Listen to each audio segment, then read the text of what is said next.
Alrighty. Alright, I'm gonna get a little bit of water. I'll be right.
Alrighty.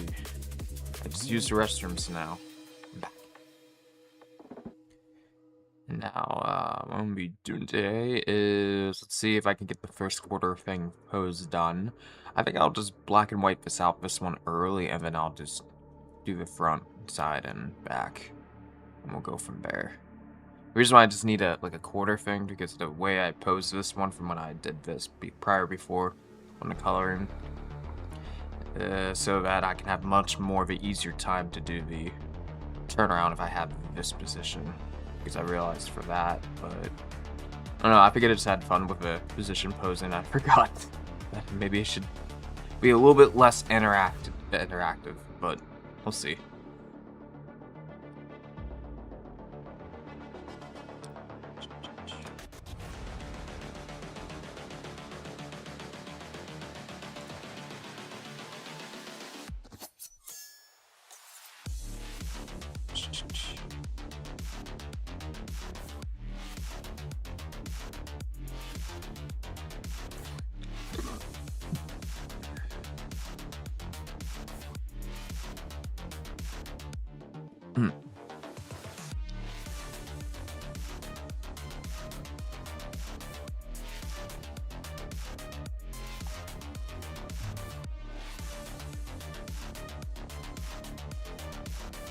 Oh, yeah, that's right. I don't have to be. Just gonna move my mouse over here, and then I can do it.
Mm. Bless myself.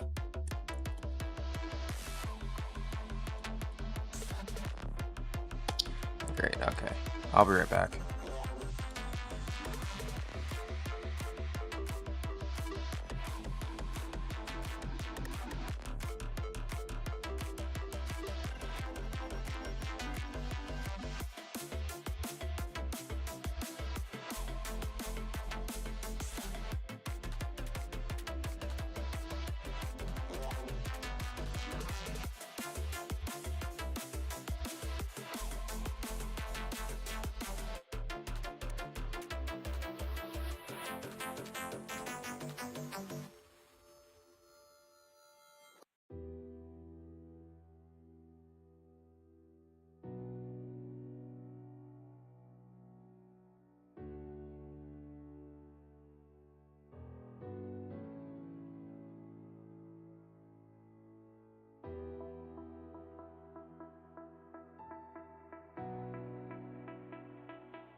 Alrighty, I'm back.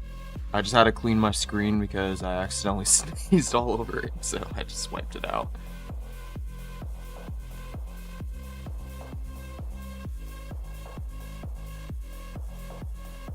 Alright.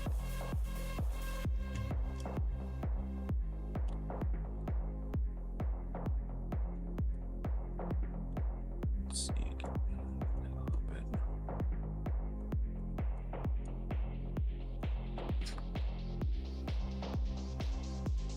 Okay, anywho. Let's go back.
Hi, Cat's Nightmare. How's it going? I'm just doing a little bit of revisions of the body armor here.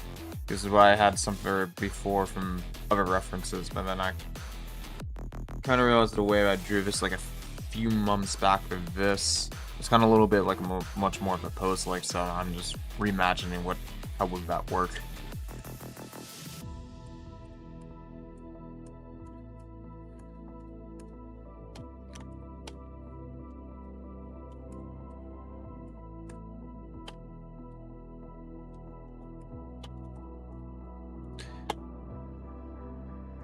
But if you do want to check out the other characters that I do make or 3D stuff, so I'll just show it down here. I can easily pull that up because I think I have it over my recent. Oh yeah, there it is. Yeah, this is the other one I recently finished the turnaround for that one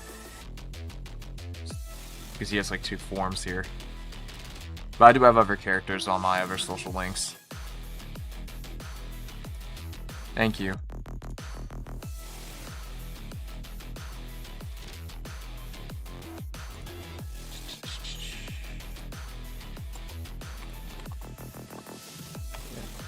But I did make another like Archangel though. I think that would work. Oh, did it work for? No, I think YouTube auto-corrected me. Let's go, more monster dudes. Thank you. Oh, there we go. The link didn't pop up. So yeah, feel free to check around that. I do have other characters there.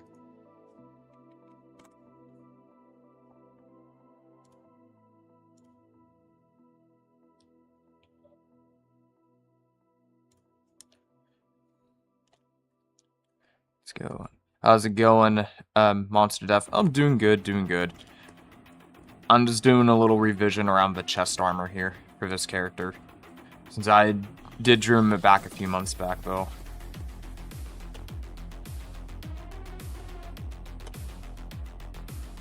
So there goes the original sketch for this. I'm just gonna focus on this right here. Because his armor chest was like a little bit like here, something different, so... But then I kind of realized the way I drew his chest around over here, since it was much more of a pose, kind of maybe want to have like some sort of way to logically bend a little bit. He's got a great design, thank you.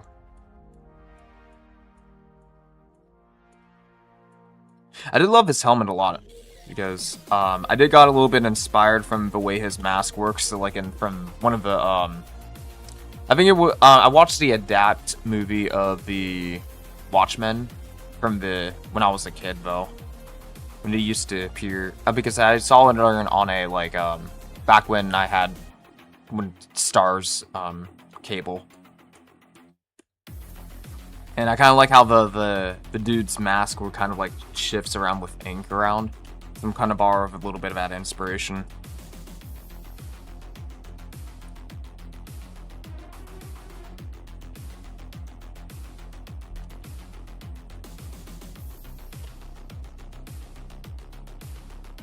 So he has like a little bit more of like a medieval armor though.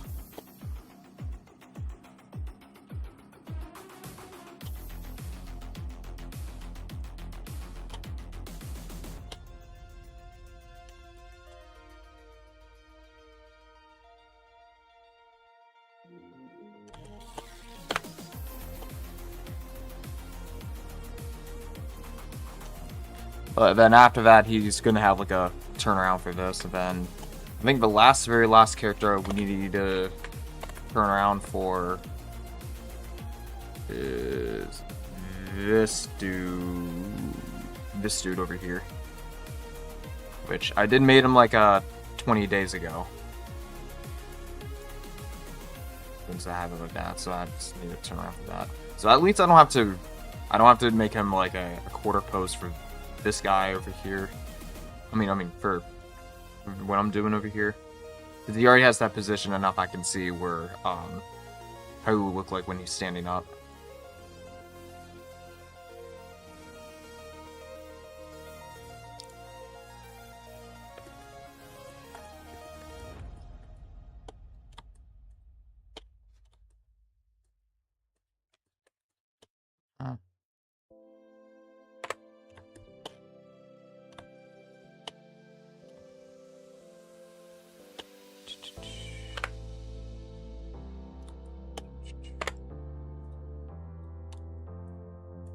But other than that, how's everyone's week?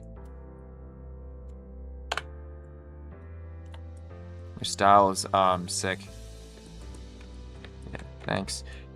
I try to get like inspired to many other things, so I don't like lean to like one common art style that's already like been made, but I'm pretty sure that oh, for a lot of young people like me that did get it also inspired by also anime art styles too. So inevitably there's some small fractions of them kind of like leaped into a little bit of a part of the inspiration of what's coming out to similar art styles nowadays. But it's not completely like not all the art styles are completely anime, but they're just now slowly integrating like some things from it as inspiration piece. Since it's now much more mainstream.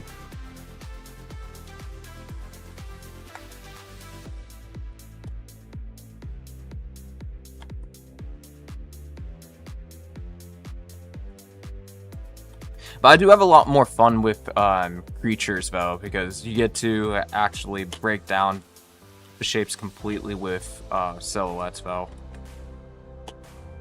Whereas for people, it's justified based on their clothes and appearance, though. But you can still get away with biped silhouettes, though. It was like a little bit easier because I do commonly draw more females than males, so but when I have like the certain things that I'm changing like the body drastically, it does makes it easier just to change things around if I'm trying to do fast ideation.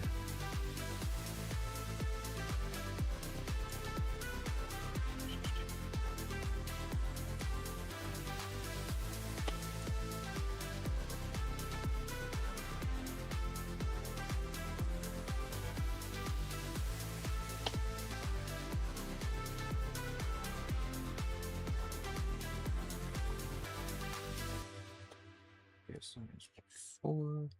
I think it's a bit much more cleaner now. I think I'll leave this as a whole as like dark because the way I had that set up, so that wouldn't make sense when they clamp down together. So the only thing I'm probably gonna add is like this kind of thing.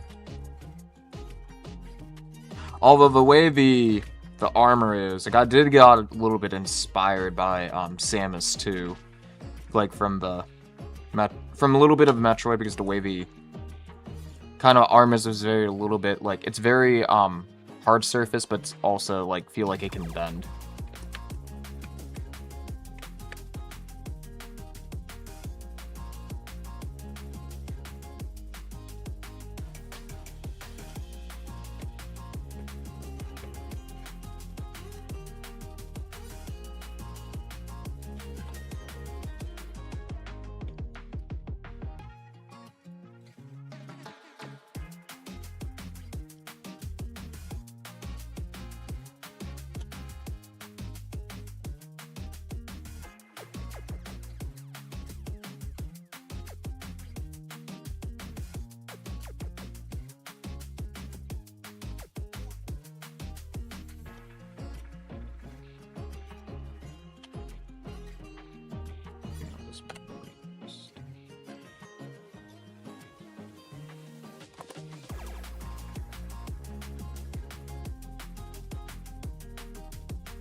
Has anyone else drawn characters before, or does anyone do any environment art or anything, or does anyone have like a thing they do in their free time?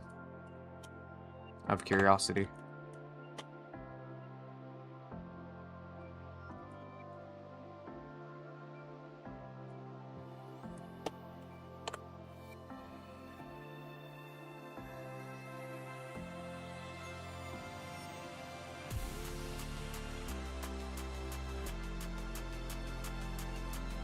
I have some OCs. Oh, cool.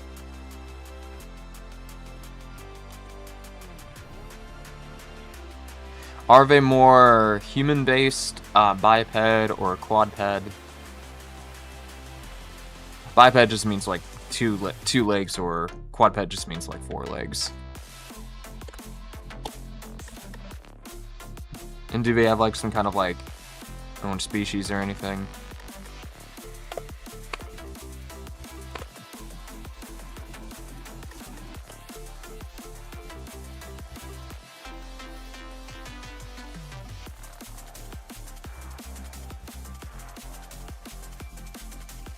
Oh, and speaking of which, I did found something cool on Blue Sky that some 2 people made like some kind of like I forgot there's a sea creature name to it, but I can't remember the name right off the bat, but it's very cool the way the animation is with the mouth opens and closes. But I don't remember the name of that sea creature technically. My main character is Scarlet, and it's my profile pic. Oh, wait, I think I see it. Channel activity. Oh, nice. So it has like some kind of like scarf uniform, it kind of like that. It has like some kind of 3 eyes, but it has like almost like a T-face kind of look. Interesting, interesting. Based on, I'm trying to see the thumbnail a little bit. It's very small for most of these like profile pics.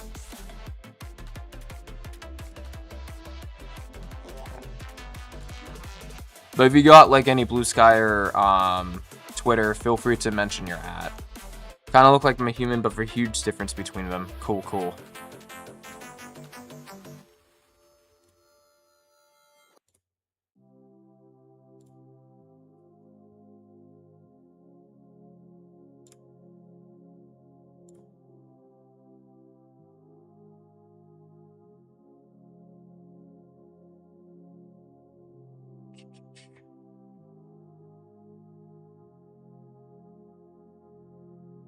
I only have YouTube, yeah.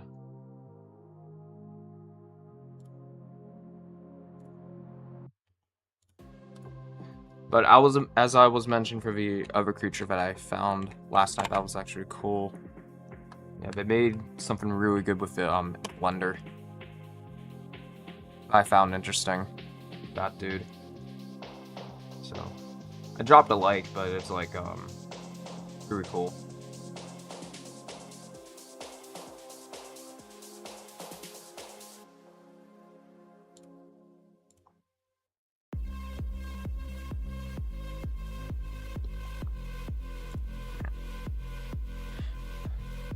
At least on Blue Sky, the way it, I started off, like, I started creating Blue Sky, like, I think a year and a half ago.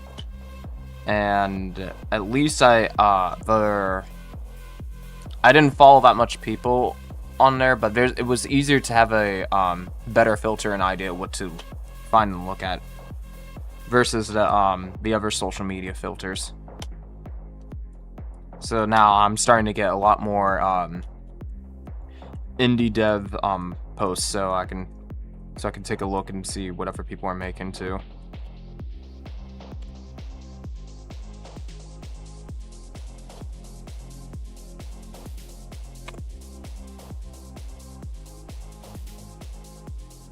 Although a few days ago I did start playing Cobblemon though. I know, right? It has like this big mouth and it goes, whoa, and it goes, whoa. I know, I don't know I forgot the sea creature's name was that, but I definitely know, they did have a lot of sea creature inspiration just to create that, but...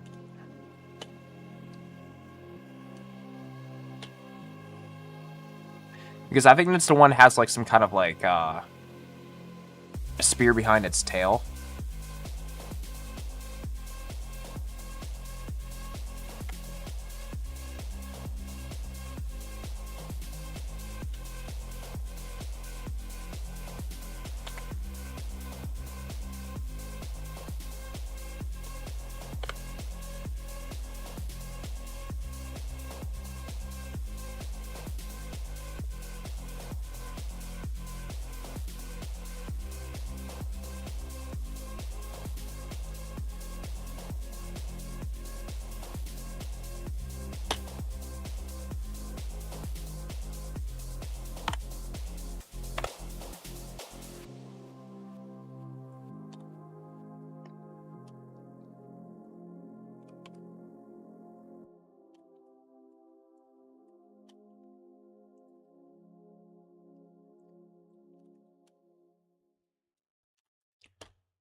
See, how's it look without the fence layout? Okay, it's getting there.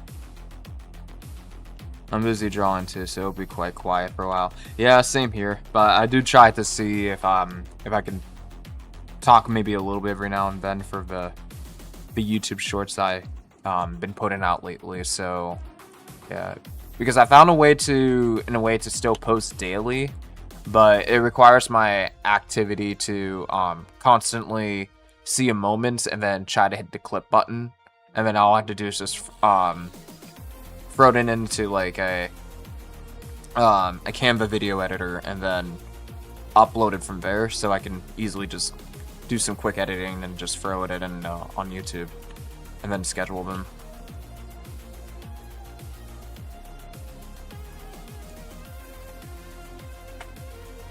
But most of the time here of the stream, there's a lot of like just AFK voice of no commentary vibes here.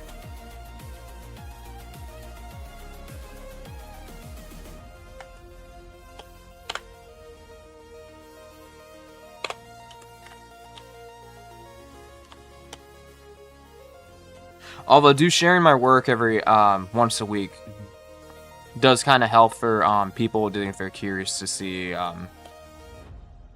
Sometimes the it's better off the way to show the way you draw is just basically showing while doing it, and then people can easily just take a look and just be like, "Oh, cool, neat," and then just realize, "Oh wait, maybe I could do it this way."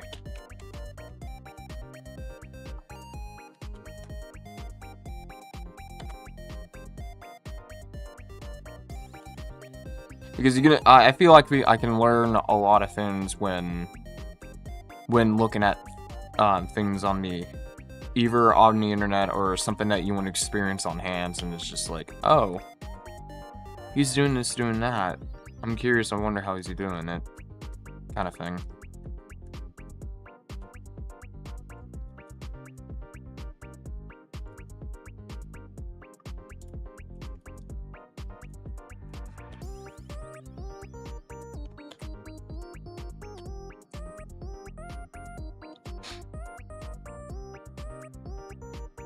But although I am working on 2 projects most of the time. One of them is a black and white comic, and the other one is an indie game I'm working on in Godot. But as for like the concept art for the black and white comic, it's way more easier than the one I'm currently doing right now. It's because the game has to have like a little bit more of attention to detail to certain things, which I do plan for have a 3D model version of them to be like tiny and small. But for the characters that I have like for the detailed version, in case I do have plans to draw like a 2D panel version of them for certain moments in the game to have that comic aesthetics going on. If I can find because they'll eventually be tiny like this over here, and then it'll just be easier to model them with a with the same rigging material and stuff, and then I can just easily just recreate the animations, and it would just, and since it's like small and stuff, it'll be less time to fiddle with too much detail or anything, because I just have to worry about the secondary and primary details, and that's it. And then I just texture everything that's tertiary and just make smart materials out of them.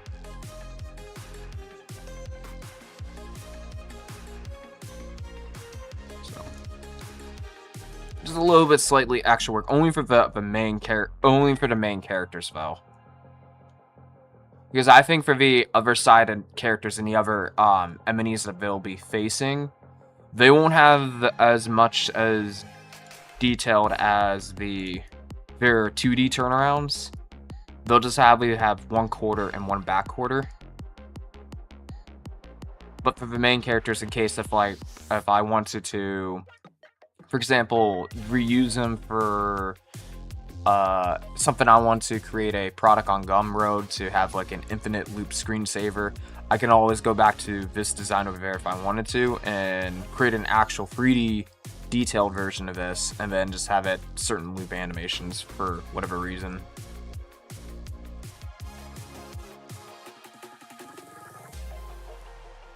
Because eventually, I do think about having green screen poses for AC over here.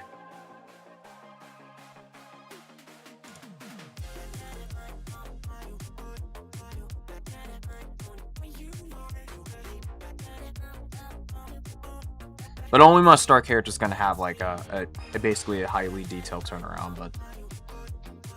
But the rest of the other characters, we're just going to have one left quarter and back quarter, and then I'll just be done with it as it is and have some flat colors, and that's it.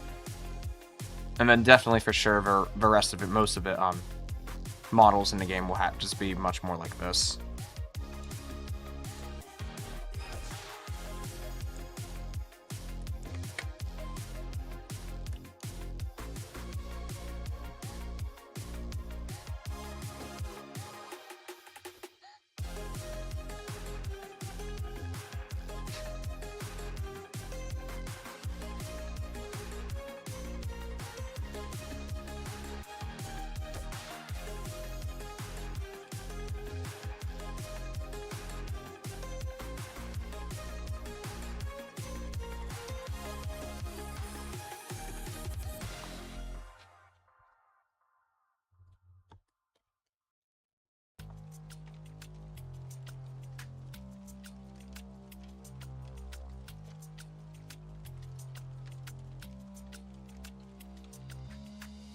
But hey, if all things goes well, and if I do get those 3D model characters done in Blender sooner or later, and have those animations done, I could update my portfolio a bit just to show those as a showcase and have them waddling around in Godot.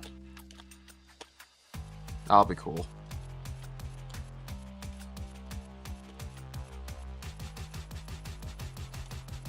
And that'll be great for my skill showcase.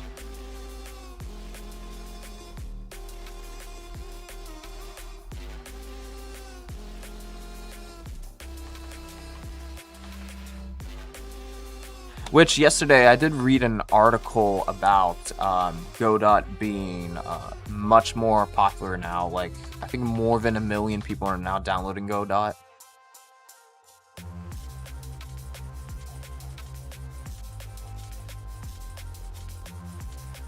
And it's insane how much it grew.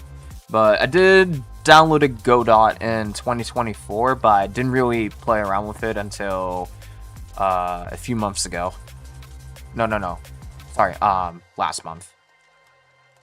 Yeah, last month, just a month ago.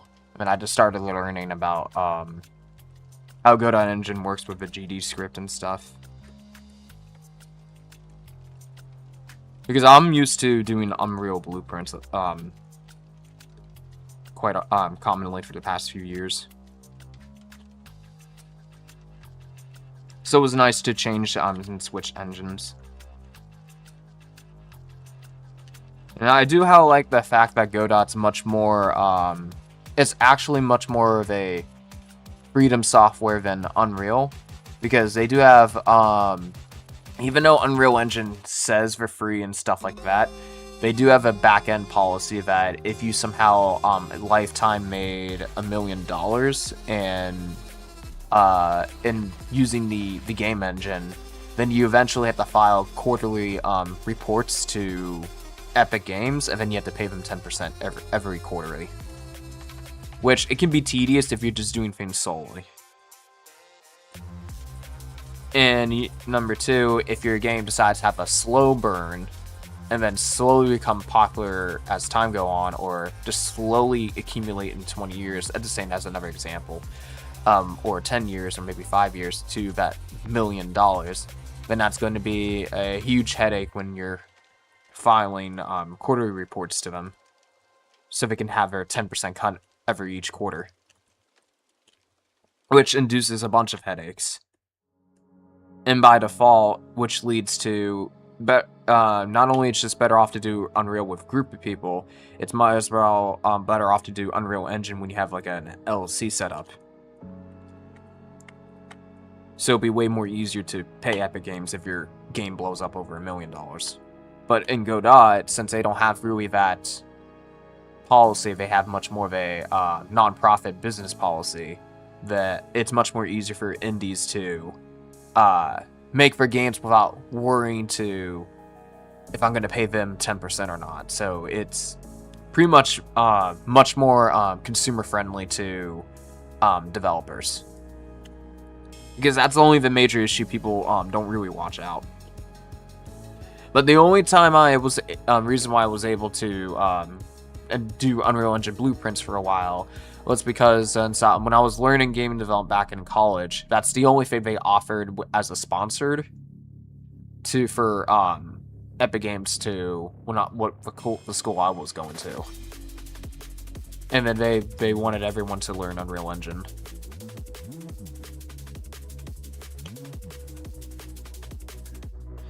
So in my opinion, is Unreal Engine free? Well, technically the software that you can play around is free currently, but back then it used to cost like $1 million or something for enterprises only.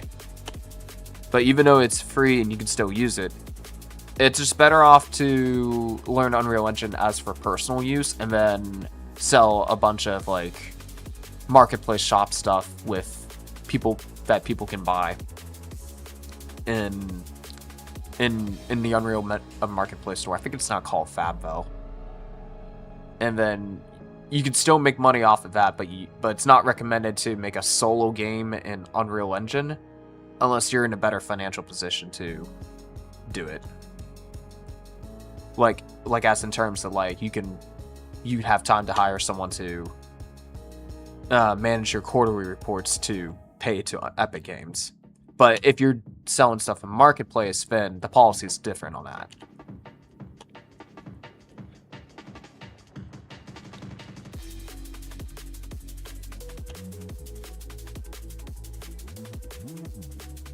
Which, the Marketplace, they already take the cut prior, before the transaction, so you don't have to worry about doing all these reports. It'll just be like a normal store where they take 30% or 20%.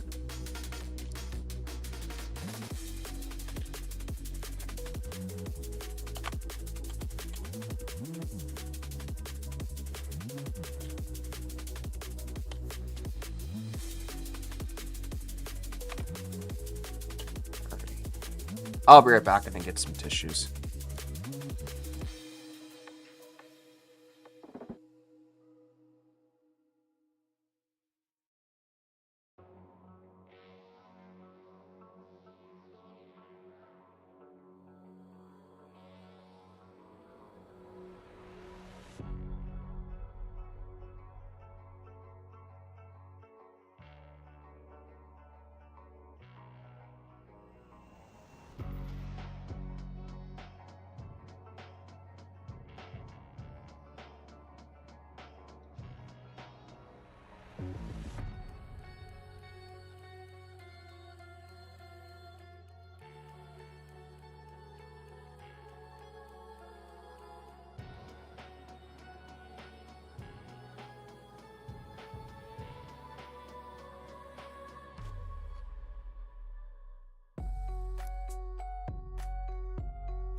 Alrighty, I'm back.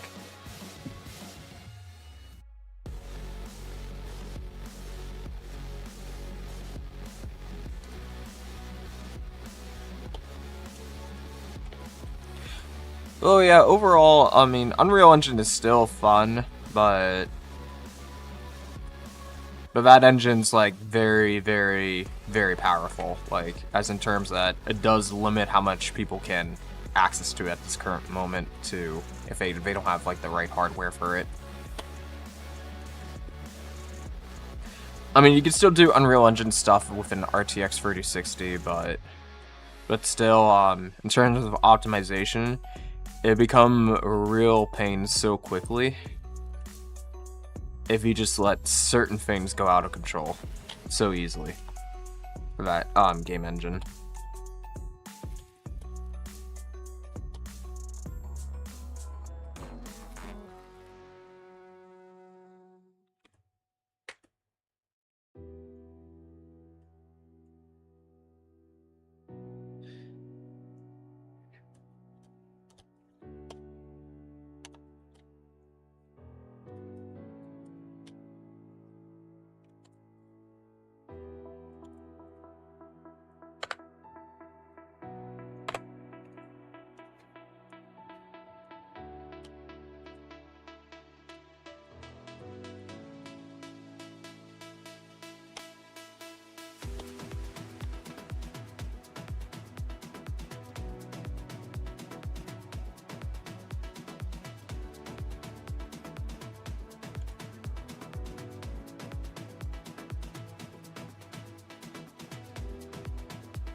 Oh, that's a part of here, so...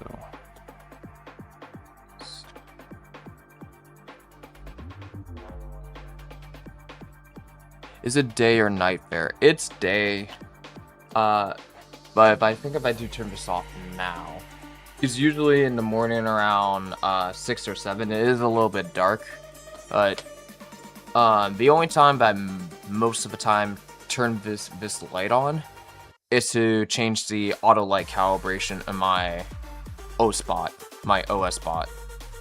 Because since even though it has the ability to move around the camera if I wanted to, it has great auto color calibration. So if, for example, if I choose this to red, then, well, it probably would work better if I was streaming at night, but then this whole room would be like much more red value based.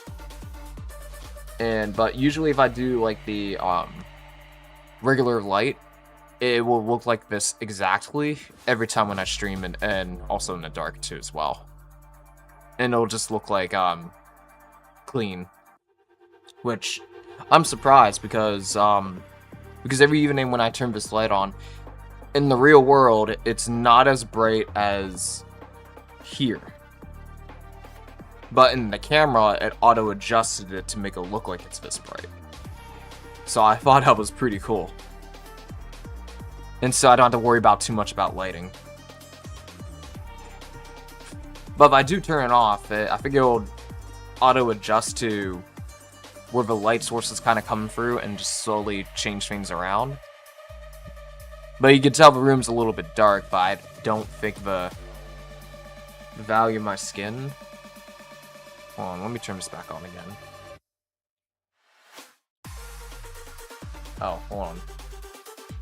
Sometimes when you aim this, sometimes it works. Hold on. Do I turn this on, or... Did I press this so many times, and then... I don't think it just dies. I mean, this is like more than 4 years old, though. It's very cheap, and I got this at like 5 Below. But 4 years old or something. I think I'm holding this. Because for whatever reason, my TV remote does work when I turn this on. So, yeah, so it does work. I'll have to see, does this work now? Oh, okay, it works. It works. So, yeah. So, yeah, whenever it's like, yeah,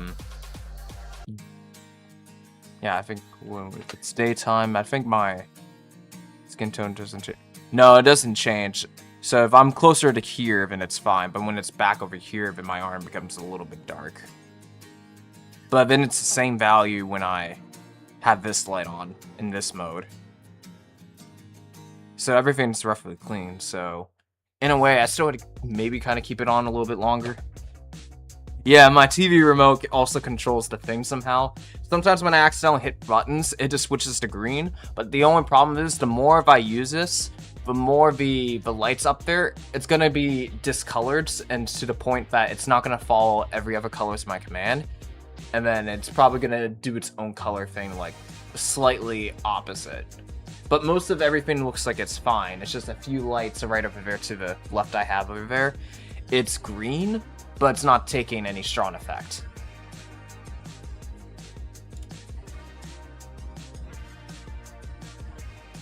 Because I could on and off, on and off. And they don't have any color changing functions at all.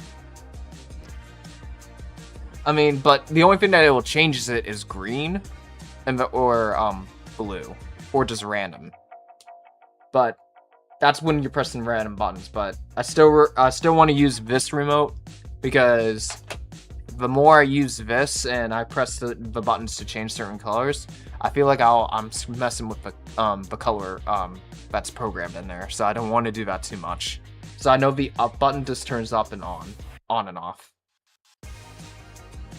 So that's why I had to check, wait a minute, if this was working or not. So that's the only way I can tell which remote is working or not. Another way. So now I got 2 remotes for that.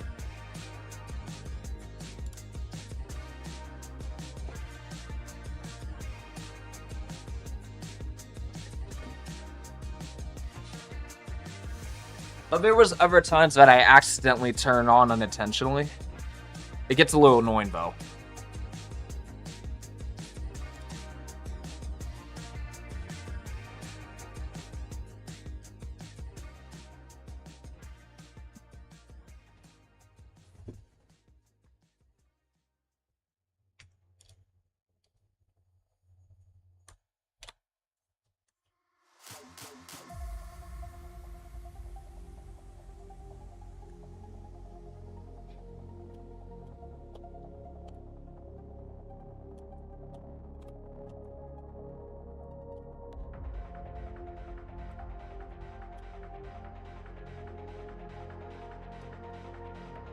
Found my needle. Oh, cool. What kind of project are you doing that involves with needles?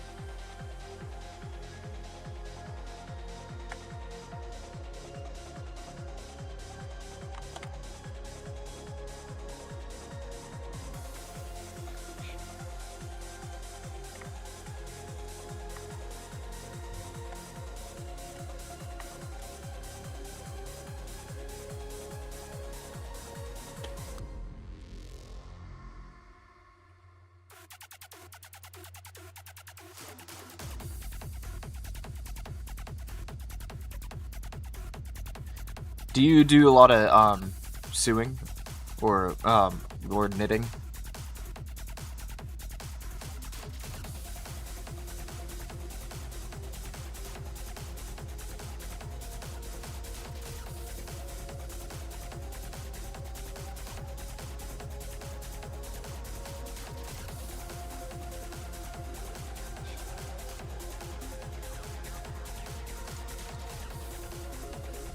I'm trying to patch up my shirt. Ah, yeah. Yeah, I do got a few shirts that are holes, but yeah. Makes sense if you're... That's another way you could save. Because now all the vintage clothes are now expensive.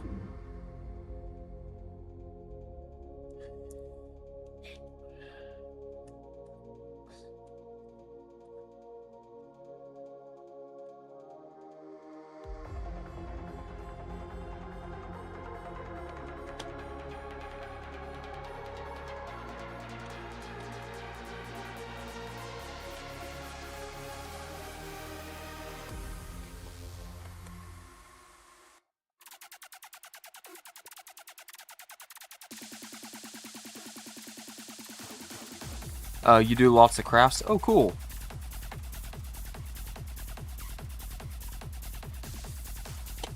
What kind of stuff do you craft?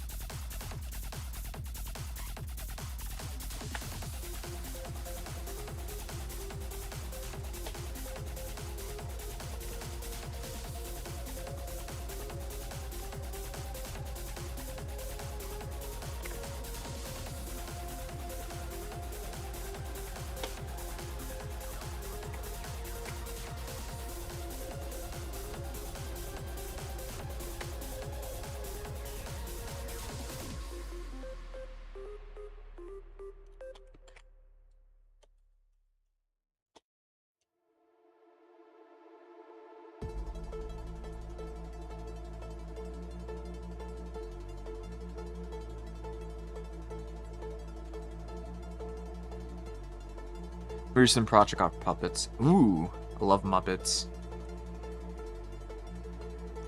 I don't know, I call puppets Muppets in a way. Very cool.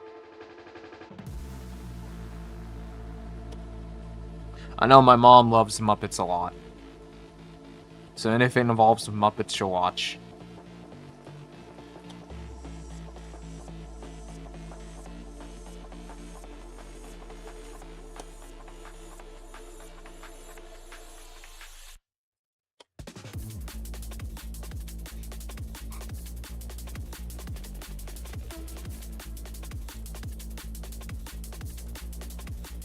Ah. No, don't do that. Let's go back.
Made of cardboard and paper. Oh.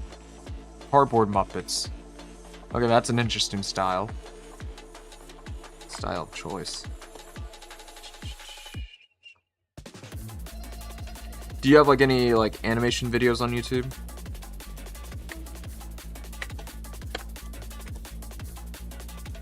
Because I would love to see some cardboard Muppets there.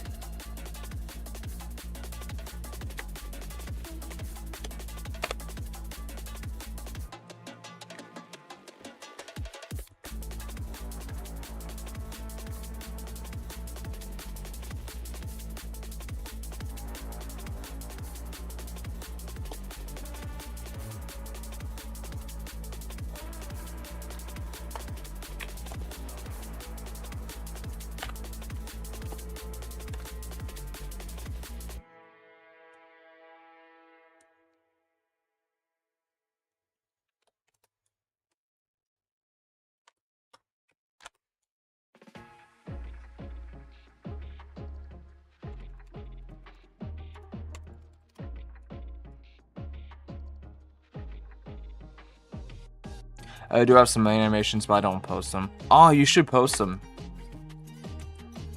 And it doesn't hurt to share some work in progress, though.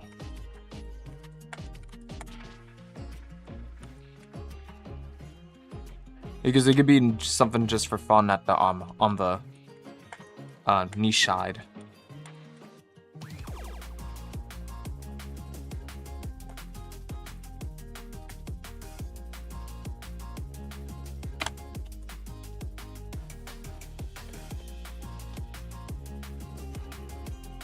So as for this, I have to start with like a random blob here to get that texture look.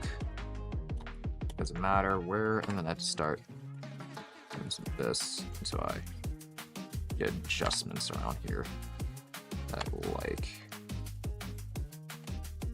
And I get that look how I wanted.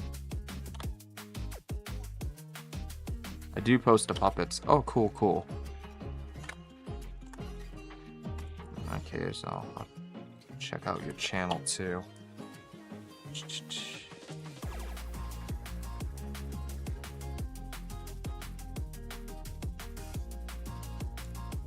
Channel of.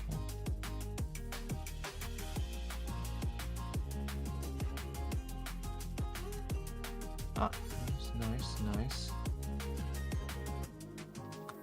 Okay, I'll just hit subscribe for you, just in case.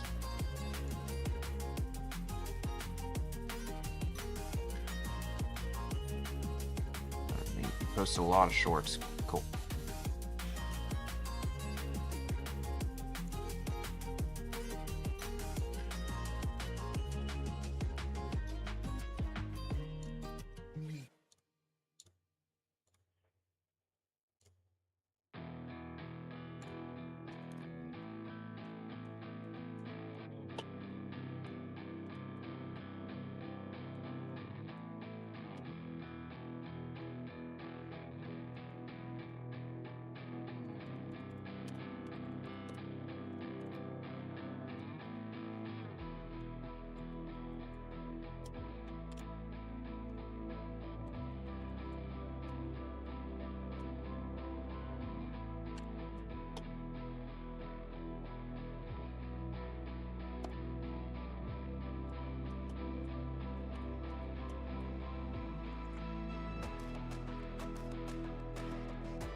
Just adding my little shade spots, and then I'm just gonna throw a cross-hatching texture on it soon.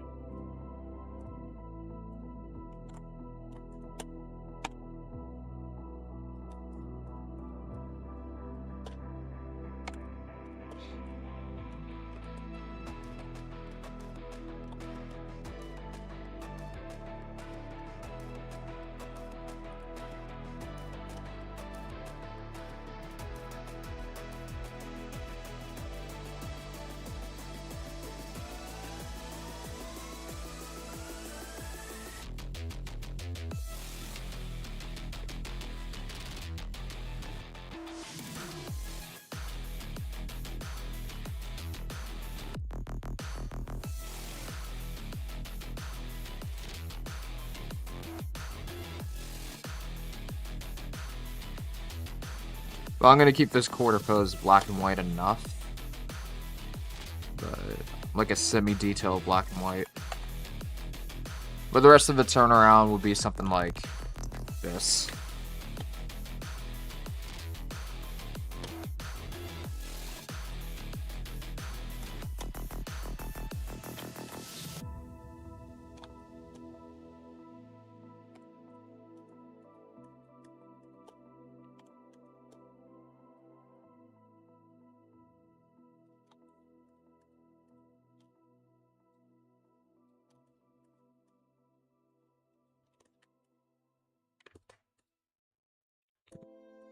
Good enough, and then we'll just control click, just mask that right up. And then let's go to the cross hatching here.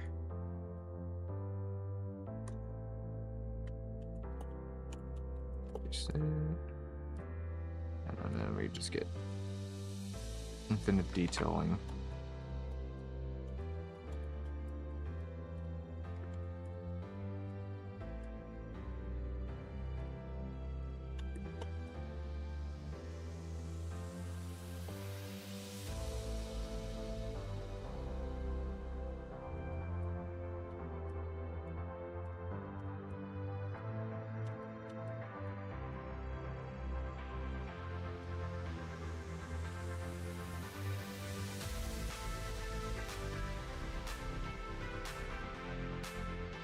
Oh, thank you for the follow, much appreciated.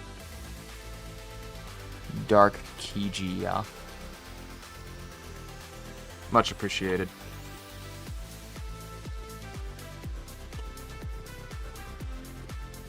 Hooray, I'm finished. Cool.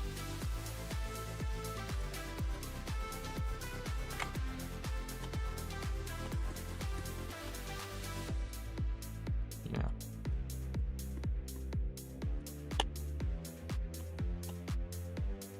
Oh, I also do have a Discord in case if anyone wants to share their art there too as well. So I will do a little tiny, very tiny, small Discord here for Community for Art. But hey, since the new person, since you did recently follow me, do recommend checking out my other socials too. I do have let's see, ArtStation, Blue Sky, and YouTube.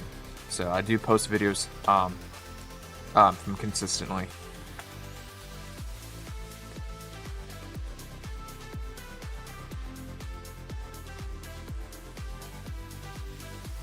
But it's much more short videos than long videos.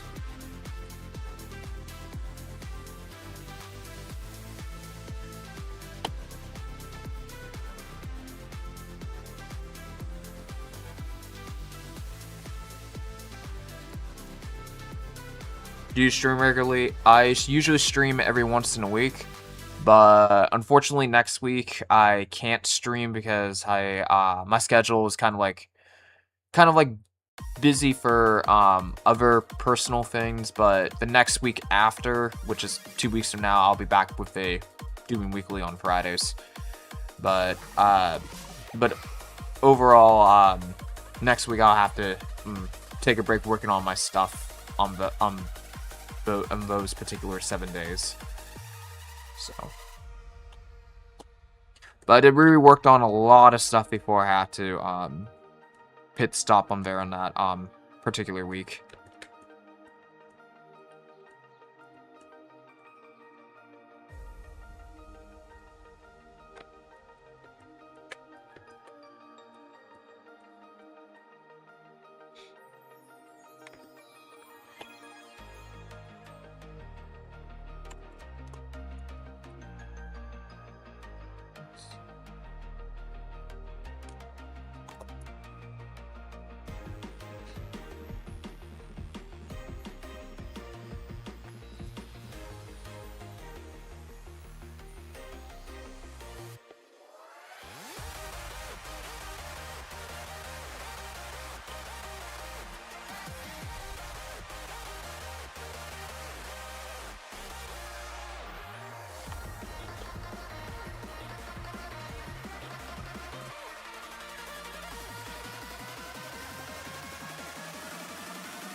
I sub to you. Thank you. Thank you very much.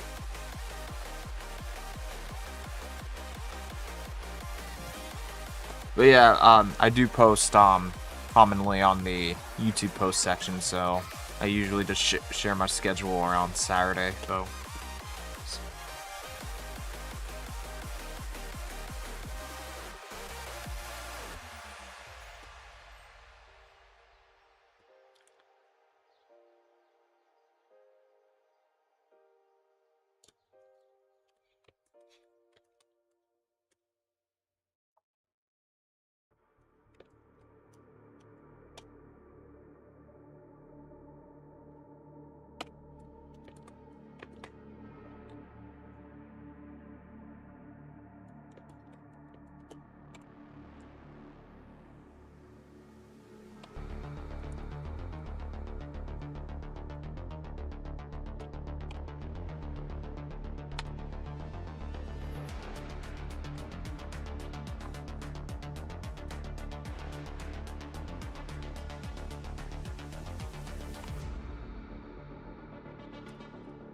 I don't know, my illustrator side of me wants me to say, hey, maybe to add a little bit more dark crosshatch and shade over here. Or at least some black fills around here. I'll do a few more, but I gotta tell myself to stop and move on. Apparently, in concept, you just gotta move on and accept stuff as it is. Because at this point, I'm just playing with my food.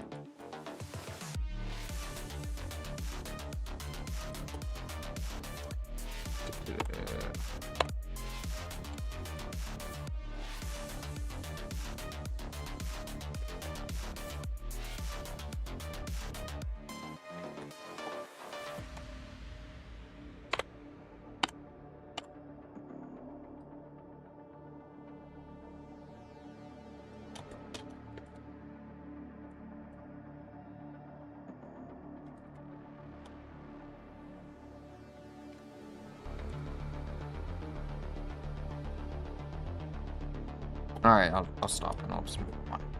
And just get the grayscale fill in. Just white here. Just start spamming the G button.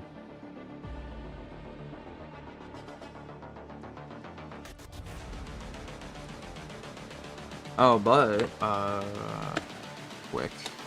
There we go. Okay, now I'm going back to white.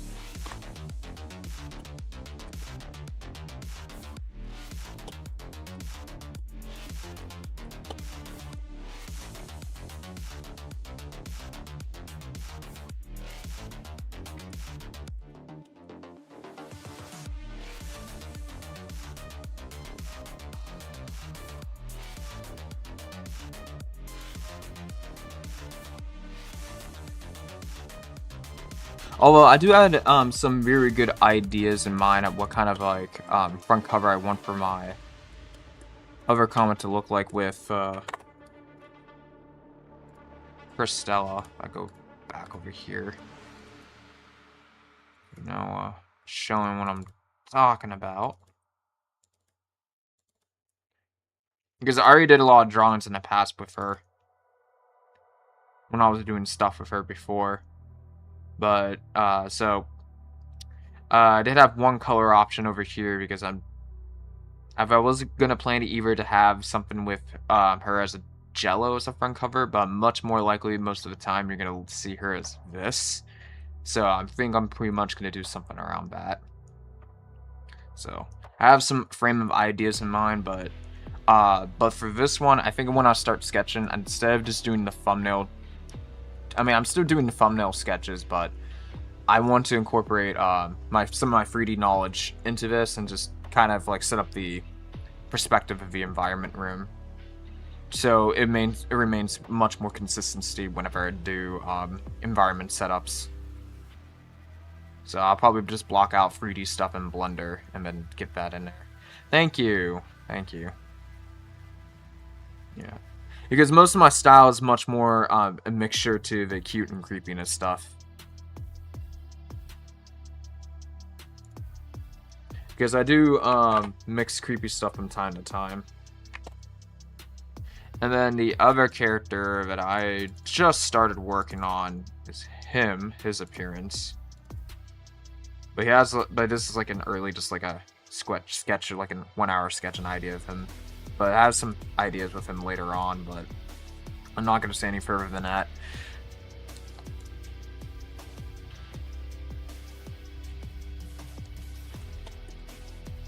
Because when I was brainstorming at the time, trying to figure out what to do after graduation, I had a lot of ideas on my plate. But then I had to decide, well, I did test a few things out, and I decided to wait to pause certain projects, but I had to decide which projects I'm going to mainly just focus on for a while.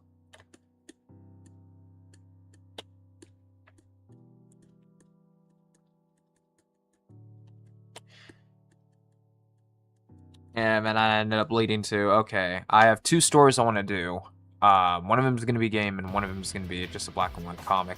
I think that's good enough. Because because another character I have on my channel banner that I did want to get started with that, then I ended up pausing it because I just want to kind of wait it out before I do anything further with it. But it has something to do with a kind of like a Grim Reaper power-ish, but has much more of a guitar and heavy metal feel to it. But I did have all the graphic design logo already sorted out when I was brainstorming as one of my sketch, and I had like called Metal Beats Souls.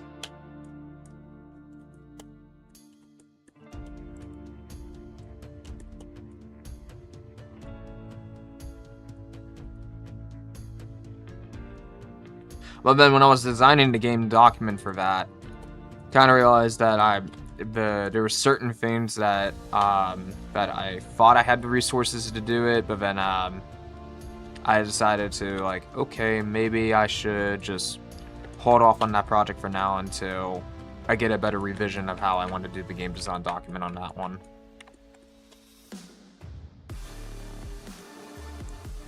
Because if everything else works out in the future with this game at first, then this could be just a good fundamental baseline of greeting for me just for future games I want to make. Once I make the essential stuff first, and then I could reuse them in the future.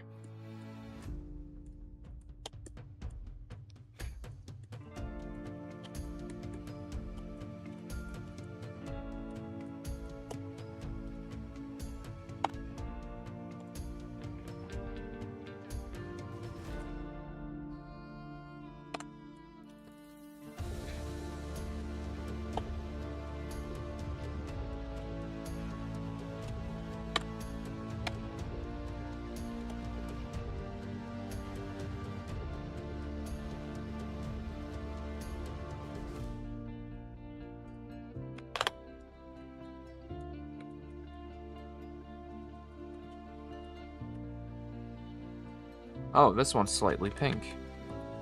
Just realized that. I was like, wait a minute, it's slightly pink. Why is it pink? Yeah. Oh, I just want to jack the luminosity a little bit.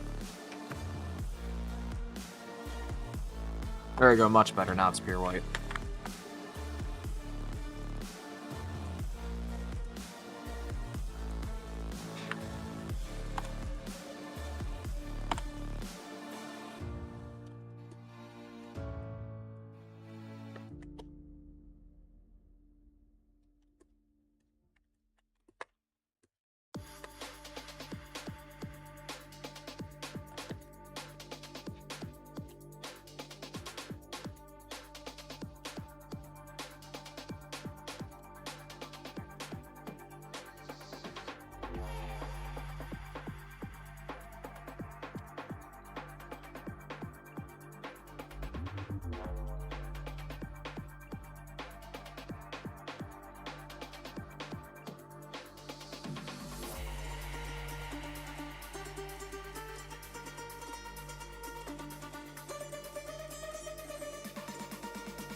Oh.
Alright, then I'll just start clearing this.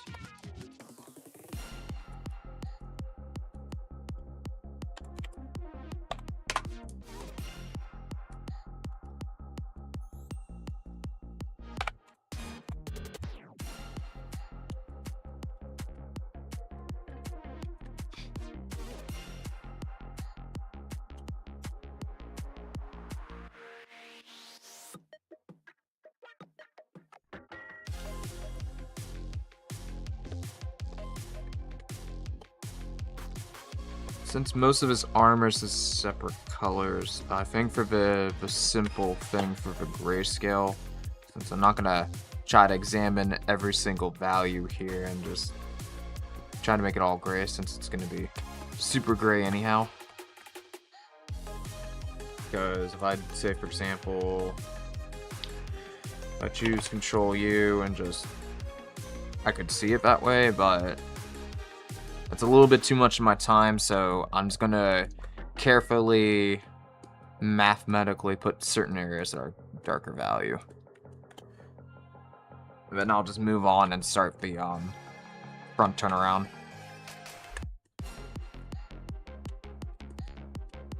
I'll just put some areas that needs it.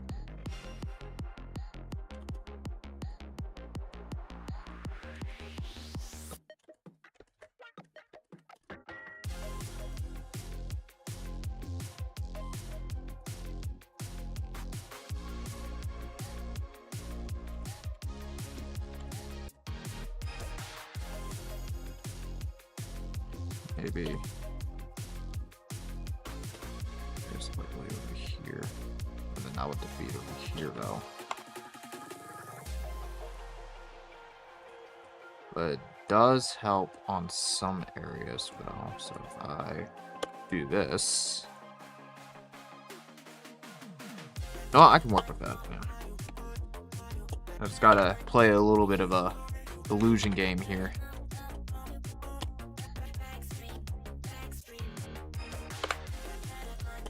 Gonna put some clothes. Okay. Give that clothes style.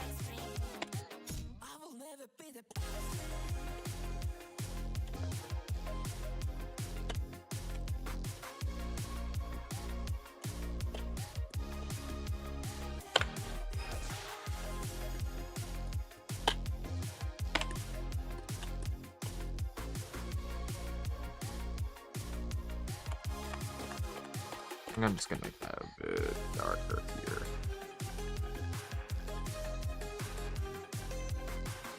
Now, I wonder, what's the difference between this and that?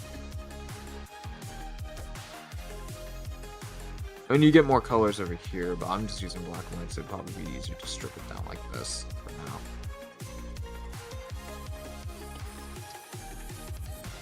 Or is there any other sets I had? Oh, I could try standard. That could be much easier. I could just do this.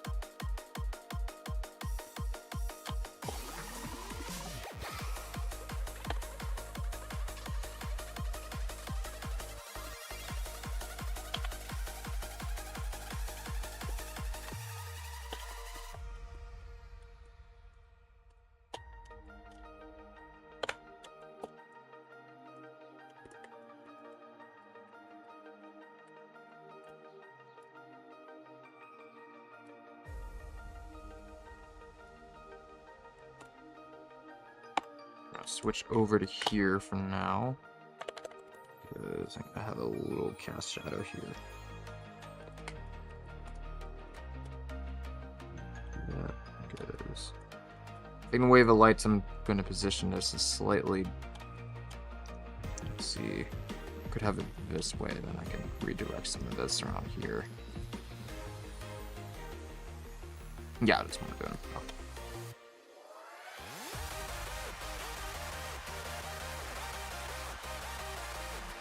It doesn't need to be like a full on cast shadow.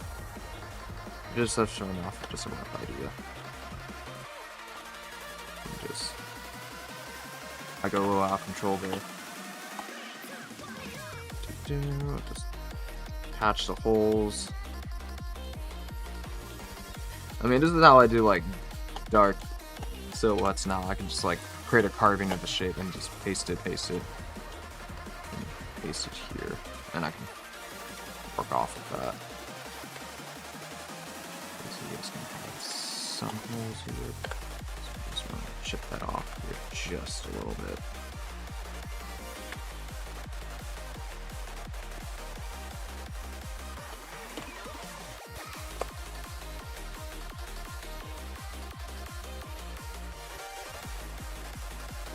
There we go, that's good enough.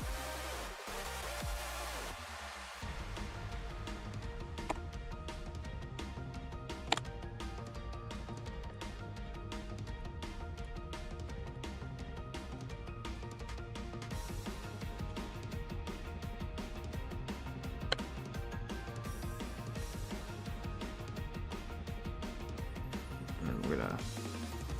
What way can I go this for?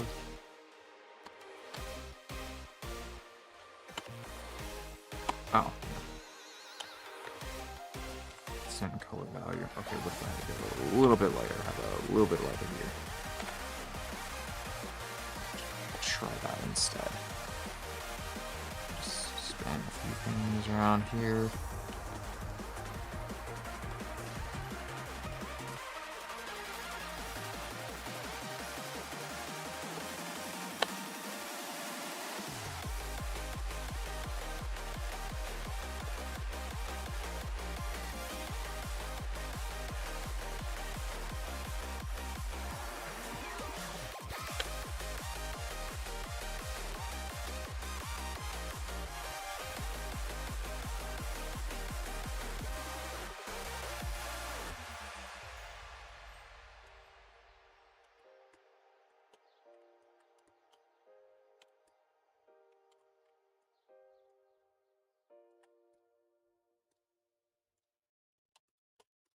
One has to be dark.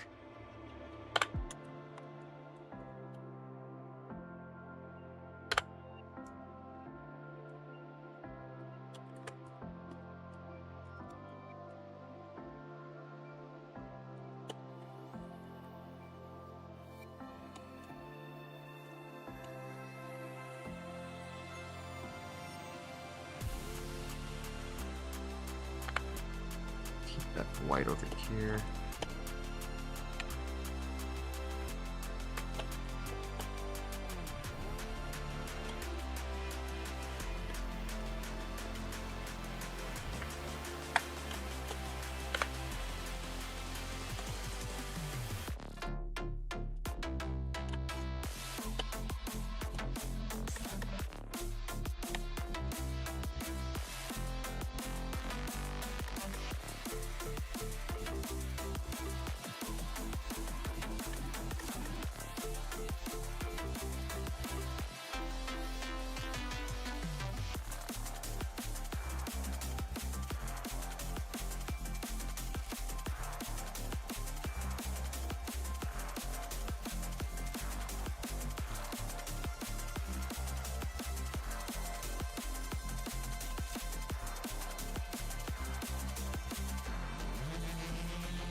No, it doesn't.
I think this would be...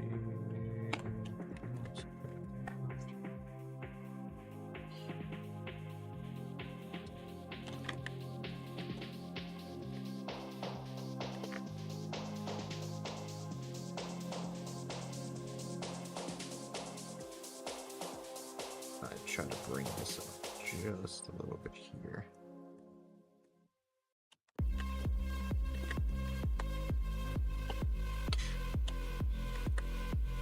My brain is trying to like, I feel like it's like it's a bit new technique that I'm slowly developing with grayscale a bit more.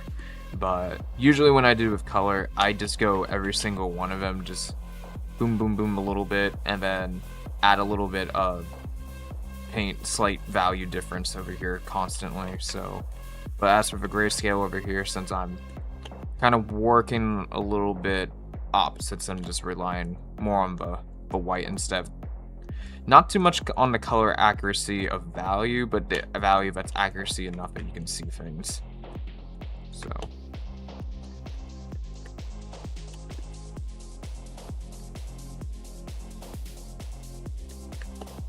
My brain's driving me a little bit up the walls a little bit, but it's pretty good.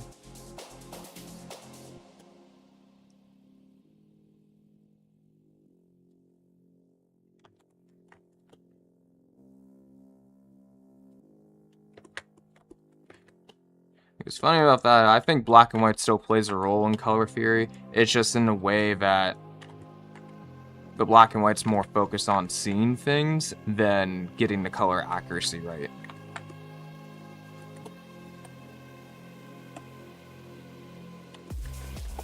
Because I started to notice that when I was just doing some research on the other day.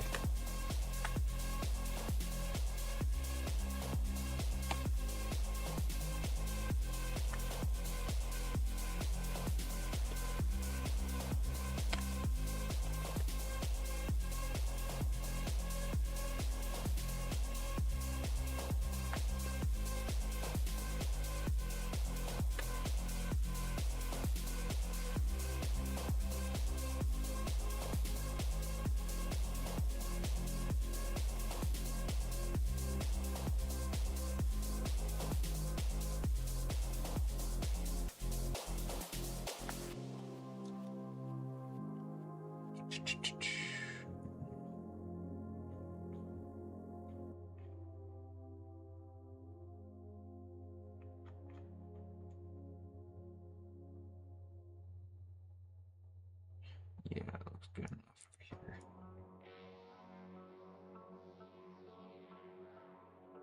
Okay, and then I think the very last thing I'll do is take that white over here and then start creating a boundary border here.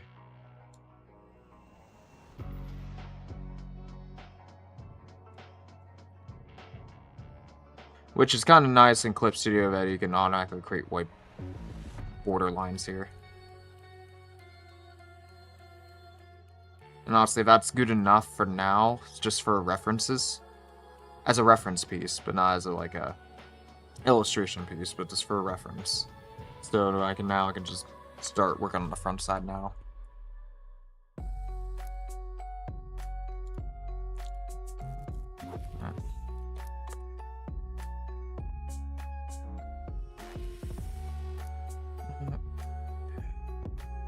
So I would already know this is already connected to here, and then now it's just connected to here, so I think that's good enough.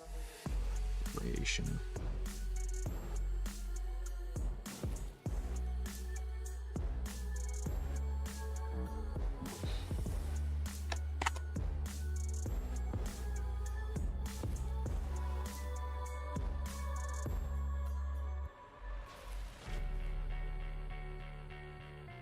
And now I just gotta pull this up over here, move that down, and we have a circle, gotta do a circle. So I'm gonna bring that back. And I gotta edit my reference layout just a little bit to hide certain things. We don't need this one anymore, but I'm gonna bring back this and that, and then we're just gonna start lining things up. Move that layer up here.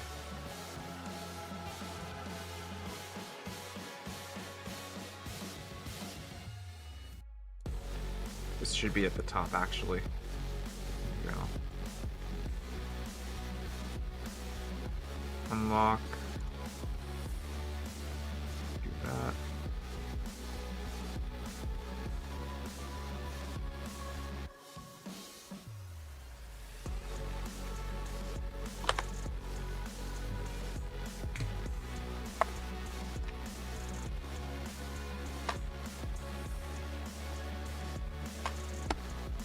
Now, for the front side, I'm definitely going to have a human front side over here, so it's going to be one with a mask and one without. I didn't bother making a unmasked version of this, because you already got the, the quarter side over here as an idea. But he does have something on the other side, though, which I can always draw on the side here just to add that, so that'll be good enough. And then as the weapons, usually depending on what certain type of, the structure of a weapon, they may have their own turnarounds, but as for this one, I don't have to draw a turnaround for those weapons over here, because it's already shown in a pose that where I can see if that's going to look like the same on either sides when drawing this out or using this in the future. So I don't have to do that unnecessary extra work.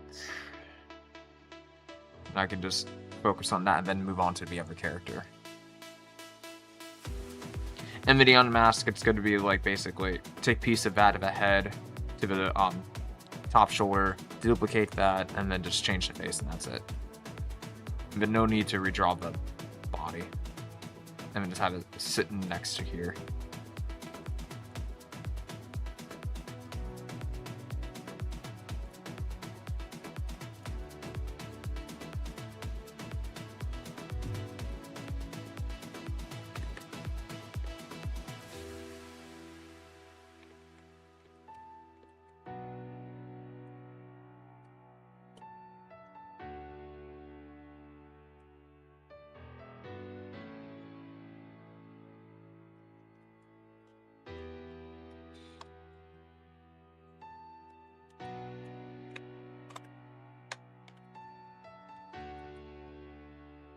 Get some spacing here.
Edit, change crop size.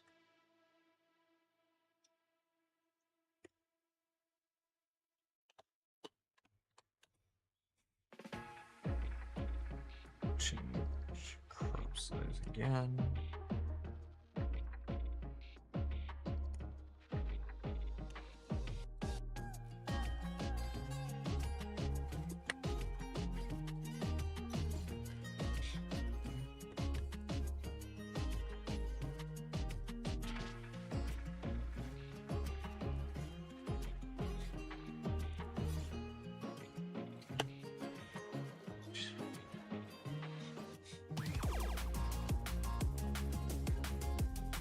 Now I'll lock this, and then I'm gonna create a new layer for that.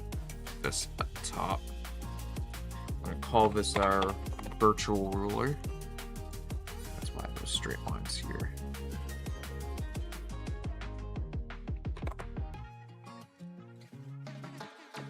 And I'll start measuring out this guy over here.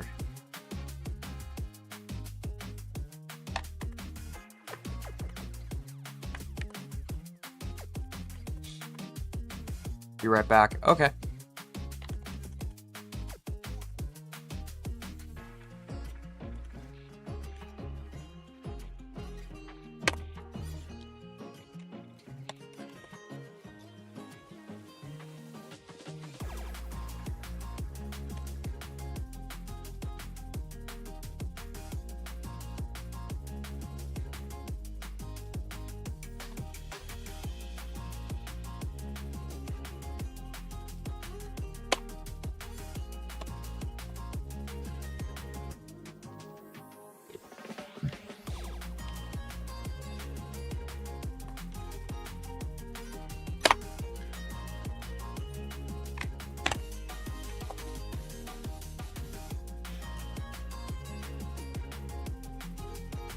If art is your power, then what are you without it? I'm me. I'm just Nath. I'm just Monster Death, or real life, just my name, Nath. Just Nathan. I am a human being.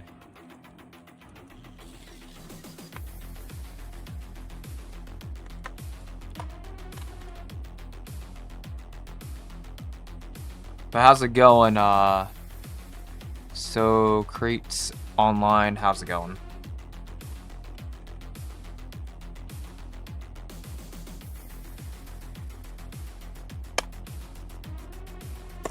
I think with or without it, I think I'll still just be me.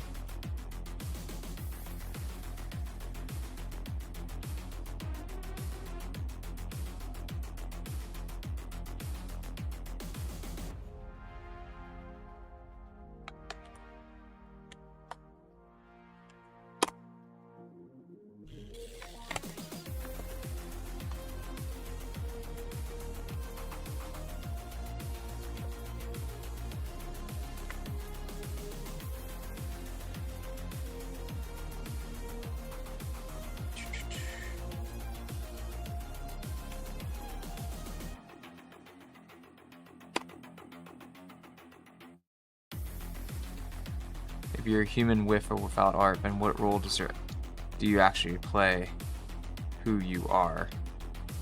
If you're a human with or without art, then what role does it actually play who you are? I think it does play with a role if, truly if, whatever you see to believe is your imagination, because, I mean, if you're talking about in terms of art of just drawing or in creation, because art is technically universally around the world, so if we lived in the world without art, I can see that that's barely impossible, because you would need architectures to create the art to design and build stuff. And if we're excluding the term without art, then it's just simply just design.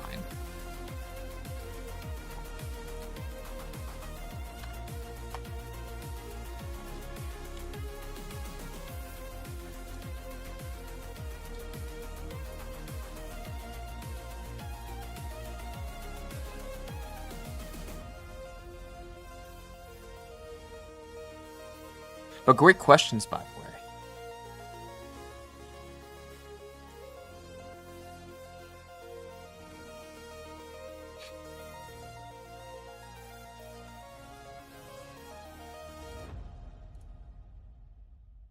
Because there's maybe many types of form of art. There's 2D, there's 3D, there's architect, there's other forms of, like, when we build and create things too.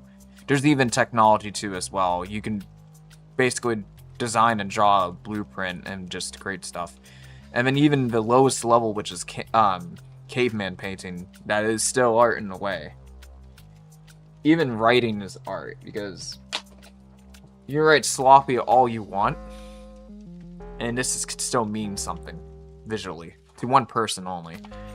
But if it's meant for like for a broad people to understand, for a group of people, then the art would basically subjectively show a form of that visual for a general audience to understand. But as for me, when I'm doing something over here, this is a blueprint for myself for me to understand. Because I'm just souling stuff, so I'm not working with a group of people for this particular project. But if I was in a small group of people, then I would consider something bigger about that.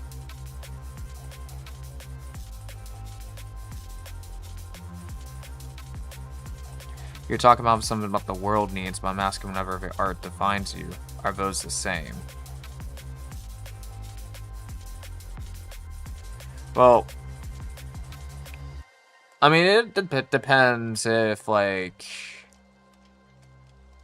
if you make your work as part of your personality or not.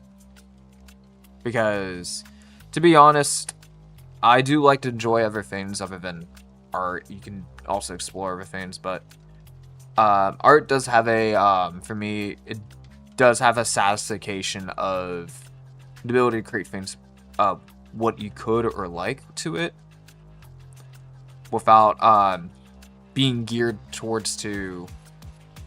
I mean, some people, they do like to make art for themselves, which, I mean, I do also like making art for myself, but if I'm open to certain other things, I could always change.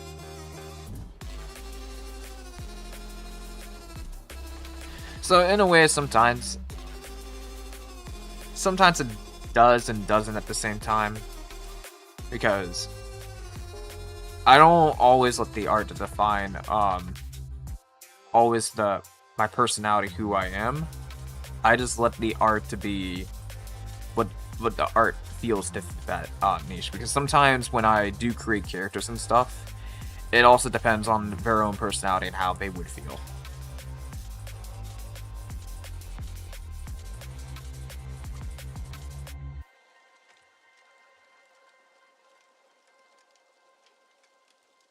So, to be honest, I'm very, very neutral.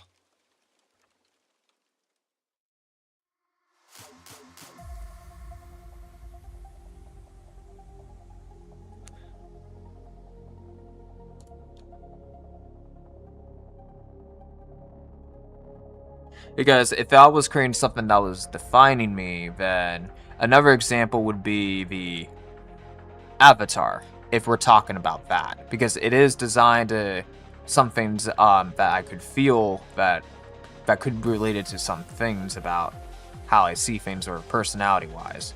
But since over here, I think this would be a bad example that defines me, because I was more thinking about the game itself. So I think the avatar that I made would be a good example of another way you could define someone virtually, because it's designed because that character model is designed based on how I could interpretedly look virtually. And I did have other appearances in the past, but it wasn't like the skull and flames. It was much more of a different creature before then. But I chose the Flaming Skull because I do feel that at a certain point in life where you want to do something that's like much more that's meaningful and that it does bring you some happiness in there. But at the end of the day, the skull does represent death, and there's so much things you can do in the world that before you die. So I treat it like that every day, as long as I feel that I am at that moment of, but I feel that I could, persist to move on as an existence of what do I enjoy from using my time. I mean, that'll be I just usually treat it like if it was like if it ever was my last day, then this could be it. But I'll at least enjoy the ride of life that I was existing so far. Because you might know what never it's gonna happen, but I pray something bad won't happen to me all of a sudden 2 hours later, but that's the odds of that is like super low. So, but it's a random variable if anything happens to it. So, because at that point you're talking about the biggest mystery of life.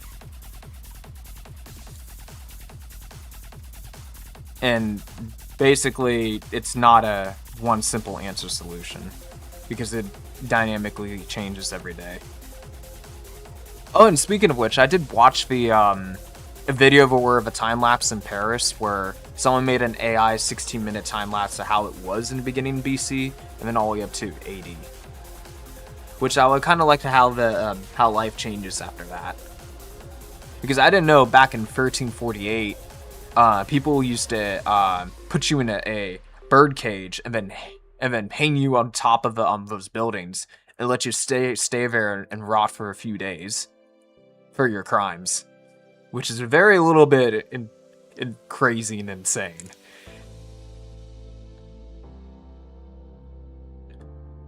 But nowadays there's a bit friendlier ways to punish people now for breaking laws, which is a pretty drastic change, though.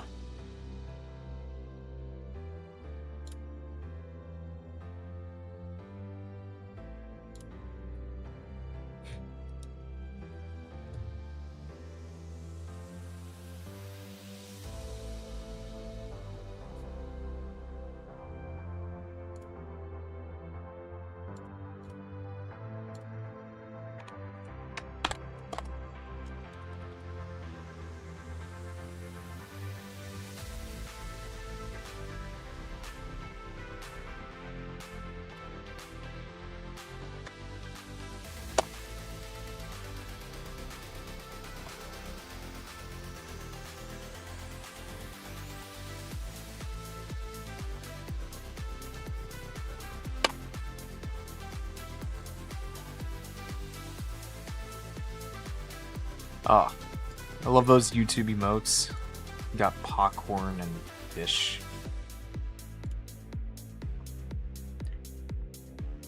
Yeah, but yeah, great. I think that's a great startup open-ended conversation, though. Especially so far, this online has like a little bit of a roleplay feel over here. I wonder what's his YouTube channel like. Oh, he's just I think he's just nothing is important. That's his description. And his other name is Socialmedia Philosopher. So he's role-playing as a philosopher. Interesting. Yeah, I can talk philosophy all day. That's fine. I got bored and nothing to do. So let's talk about life.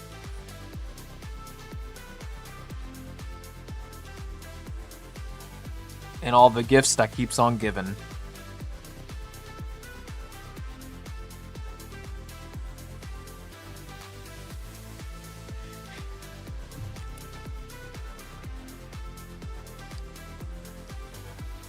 Because I found philosophy, the concept of philosophy, does help a lot when you're writing stuff out for characters and lore. It does have a little bit, well, if you decided to look up a little bit, basic stuff about psychology, it does help to figure out why people behave this way and stuff like that. So it does add it a bit more to the concrete of philosophy.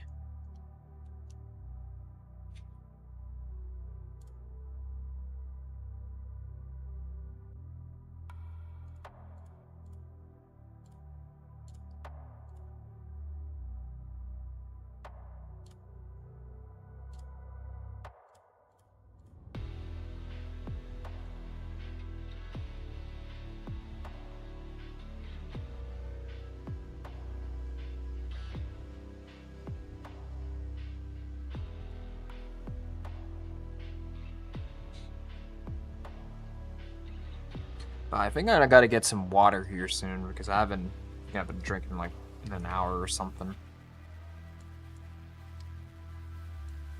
I'm gonna get some water, so I'll be right back. Let's just say I'll just take a little 10-minute break though, so I'll be right back.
Alrighty, I'm back.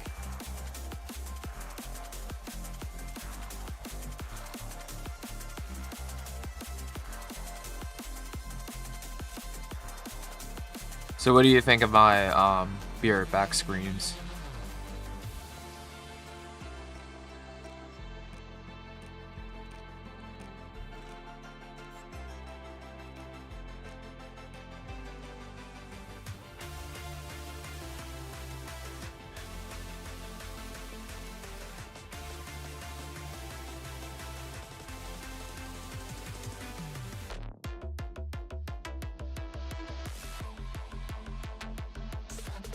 Yay!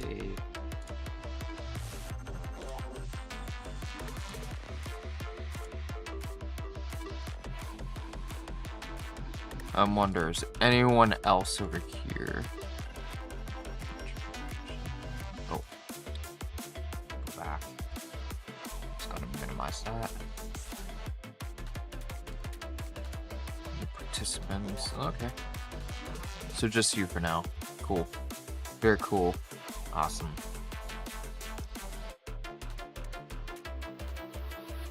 I think Socrates are, isn't here anymore, but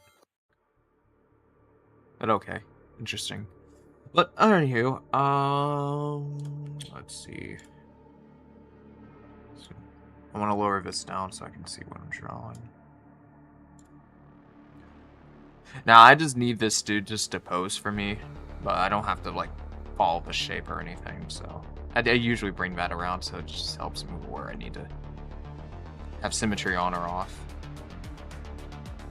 I got a feeling that I'm probably gonna have a separate layer just to have that, there's a little amulet purse here. From that, just to draw over here, just attached there in the front.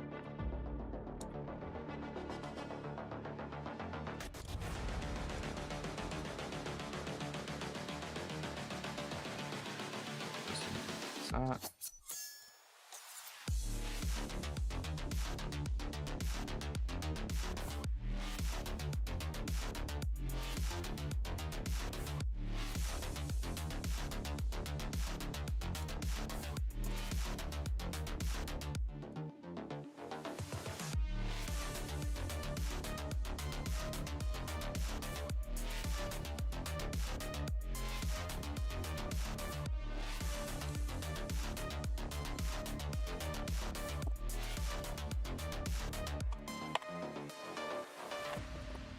Call this turnaround, and then we'll do another folder here.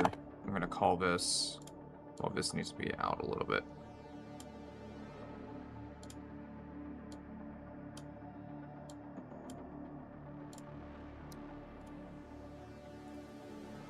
And we'll call this front here. And I'm going to bring a circle here. Control 0. Move that here. Because his head is like way up here. Alright, let's start betting. Did they ditch the stream or they fell asleep? That depends. If they're the opposite side of the world, I can believe that they fell asleep. But usually when you go be right back, they most of them just like, oh, alright, I'm leaving. Nothing's happening. That's usually most people for viewers on streams.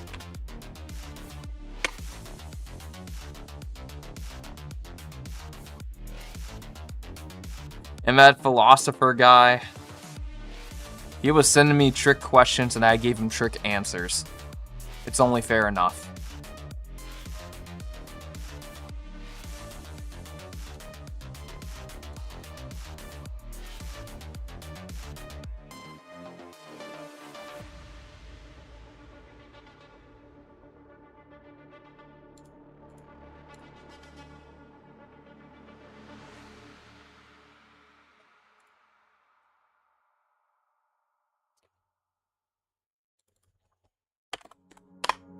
I'm gonna call this a symmetry layer, and then I'm gonna give him a ruler.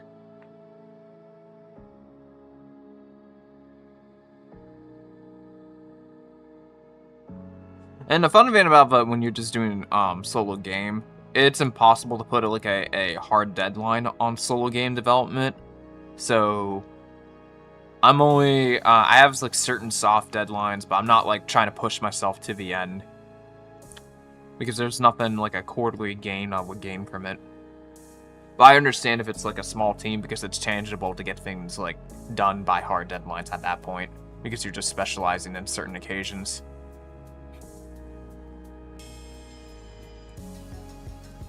And I guess the same thing for indie comics too, but indie comics is much more, in my opinion, from based on versus doing indie dev, it's much more easier in a way because you don't have to worry about too much. But the 3D part is optional, but it does help if you're mapping stuff out, if you're concepting a bigger environment. And if you're in a 3D layout environment already, then all you need to do is just like basically import the 3D reference into Clip Studio or just take some screenshots from Blender, paste it around, and then use that as like a foundation of your perspective. And if you just keep the colors black and white, then you're pretty much most likely gonna bounce through like real quick with it.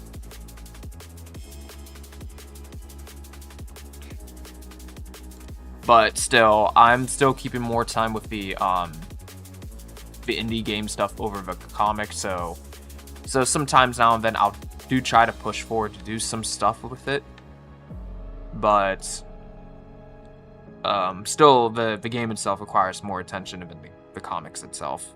But I still want to get to a certain point with it, so doing a lot of time management on the back end.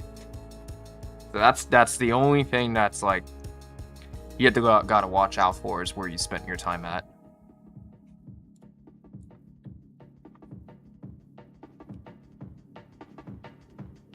Because you could get lost in the sauce with too much of the detail versus concepting.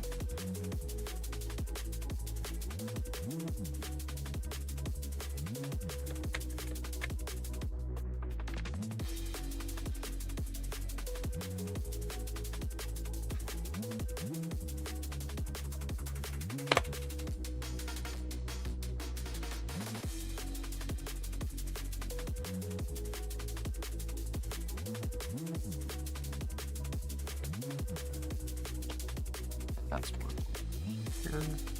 I got my reference top. So now, just gotta measure where the head is here.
Oh, also,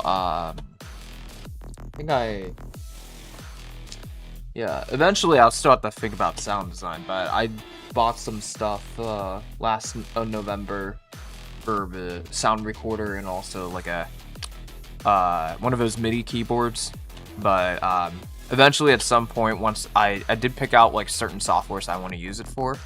So eventually I'm going to try to learn how to do some video game music eventually, because all of that is just like a patterns and loops of certain melodies of patterns itself, and then you can just like paste it and reuse certain things with it. So we'll see something in digital, so I think it's going to be fun eventually once I get to that point.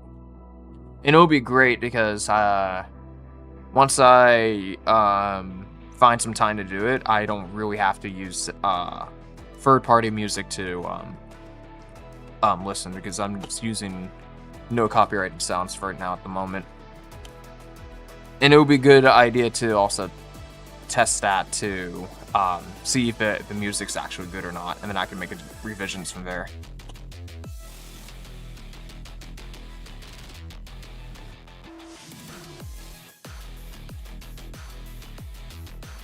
Because I think that so far the hard part of getting this project all started is the concept artwork itself. I mean, as for me, but sometimes you could just do like very quick gesture duels and just be done with it. But I want to have some level of fidelity into it, so it would just be easier for me on my end.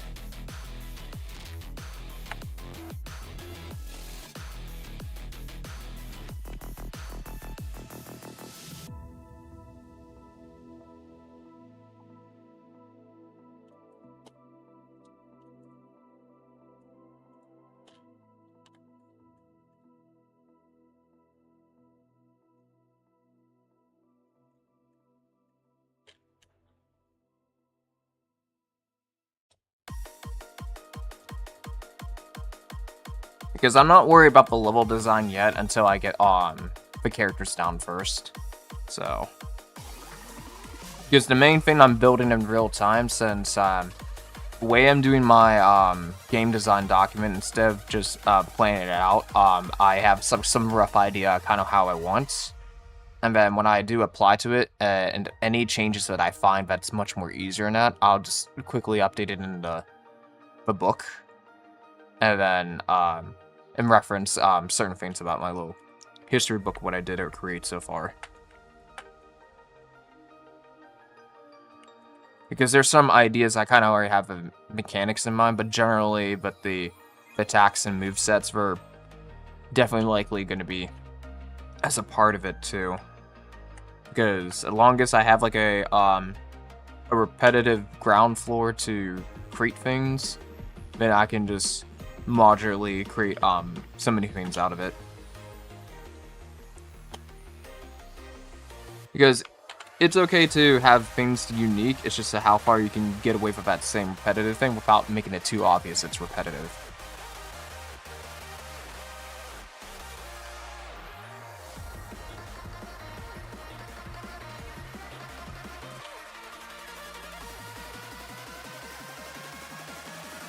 Thank goodness I developed like a modular interactive tool in Godot, because I was trying to figure that out. So now every script that has the node with that, I can just like change out the code quickly and just commit to the action. So I did solve a lot of problems when it comes to the beginning parts of the engaging. So now I just only thing I need to worry about is the activation to the actions.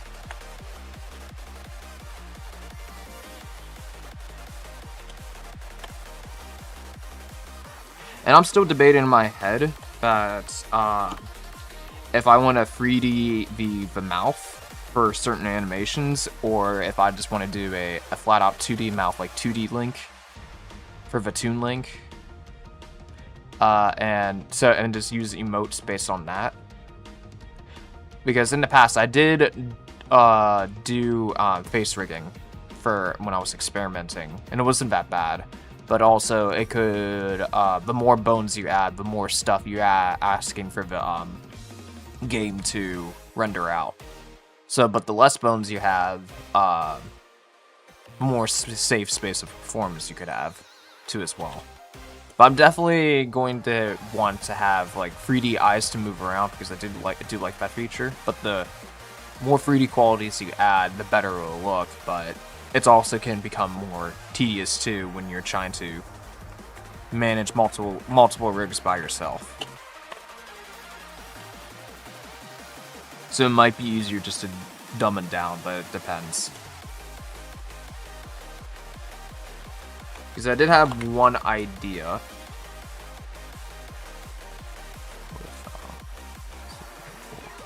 I'll go back over here, that's just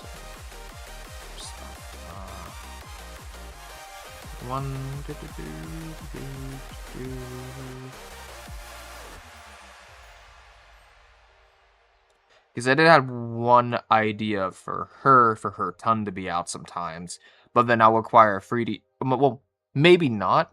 I could always put a mesh with a ton and still keep a 2D mouse sprite, and just have it spawn or despawn or something. But I'll still require a bone to be in there, so that's what creates a unique bone for that specific animation. So I'll have to see. I'm still thinking about like left and right how to approach this. But generally by default, my default decision would just be to fake the mouth and just don't add any rigs to it.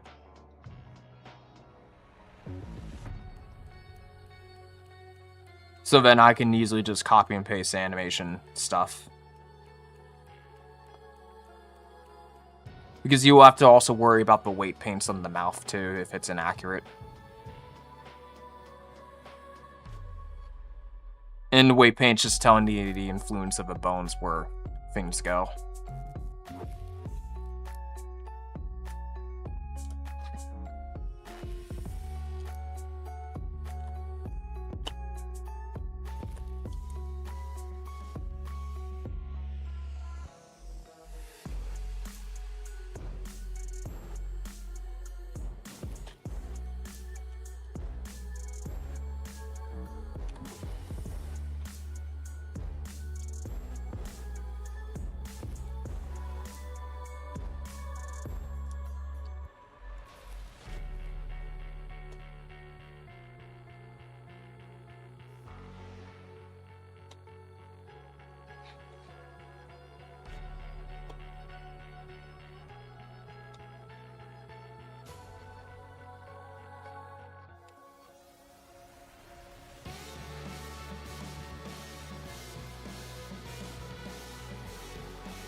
I do notice a lot of, well, I would say before the pre-2020, a lot of indie games were 2D.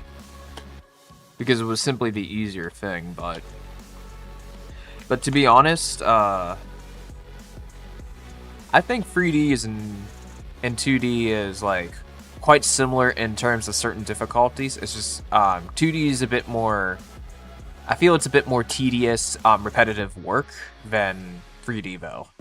Because 3D, you can easily create something once, and then the problem part that people mostly hurdle is the technical part of setting things up. Because there's a lot of setup to make the 3D work. But after once they're done with it, then you can basically easily do whatever you want with it. Versus while 2D, you have to completely redraw stuff.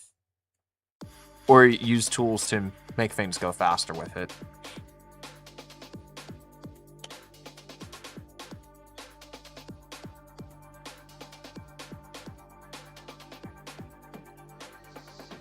So it's either like you struggle redrawing sprites like it's an animation spreadsheet, or you just struggle setting up the character to be technically game ready.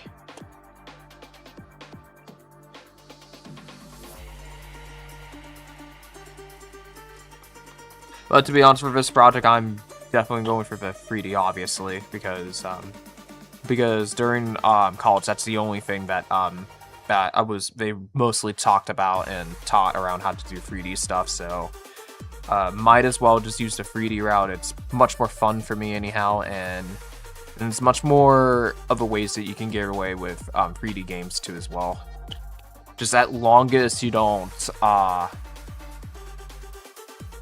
overdo the art fidelity, and you should be generally fine. But a lot of people potentially do the either just a very low poly, or if they're actually generally have an artistic set on that, then it will be like much more a intentional PS1 graphics.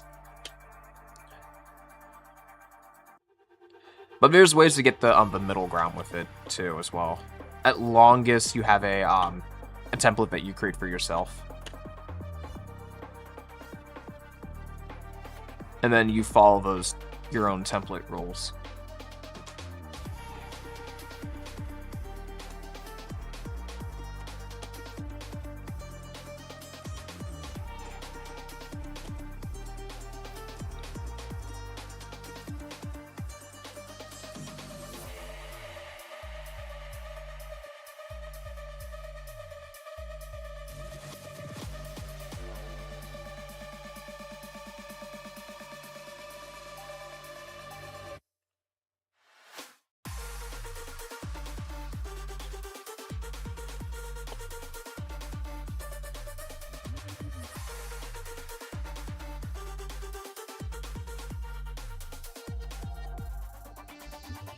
So this was over here. Maybe it's a bit up. Yeah, it's a bit up, like right here. It's got to shrink the collar a little bit, and I think that should be just fine.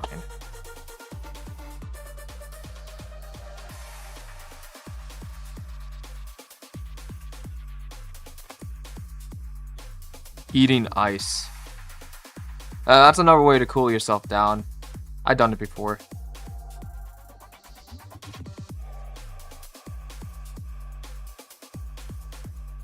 But I know, I think Sonic ice creams, would be another cool way to cool down, because I usually have those in the summer.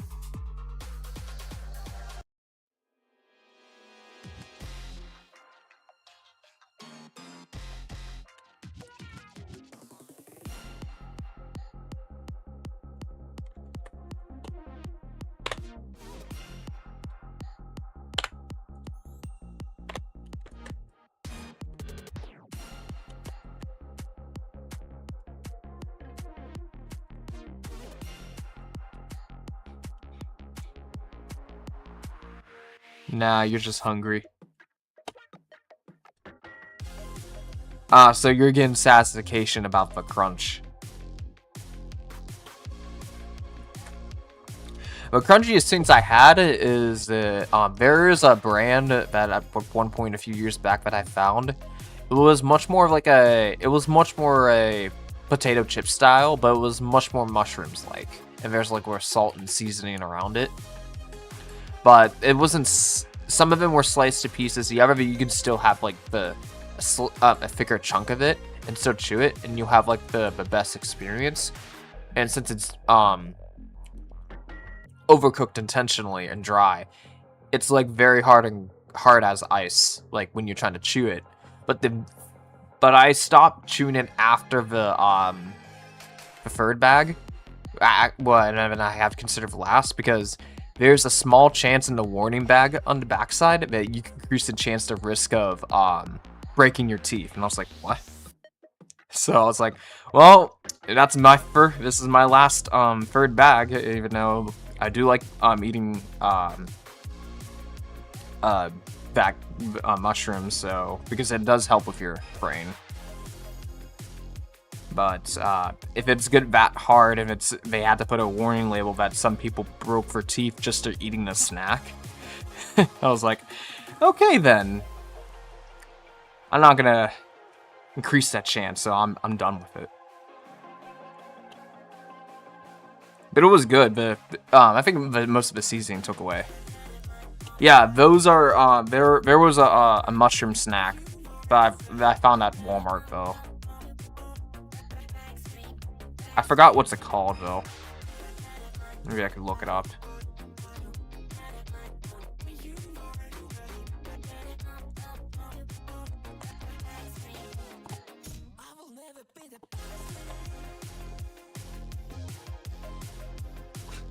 I'll look it up real quick.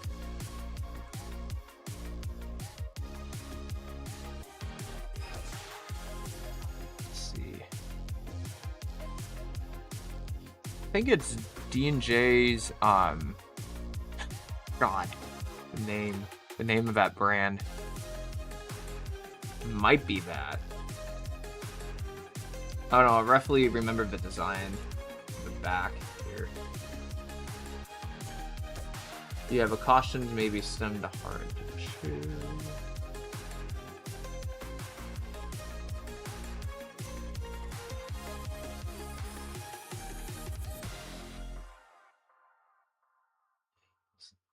lately season. I can find it real quick. Is it the right one? I'm gonna make sure real quick.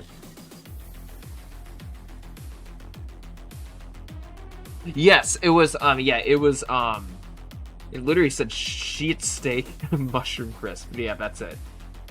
Here, I'll pull up a Reddit that, there was an interesting Reddit feed that I just saw that, in 2024, it was made subject to removal at Costco because it questions if it was edible or not. Here, I'll just share those links and then you can look at it for yourself. But it's available at Walmart. They used to be $5 now. Was $5 before, but now it's like $16 for whatever reason.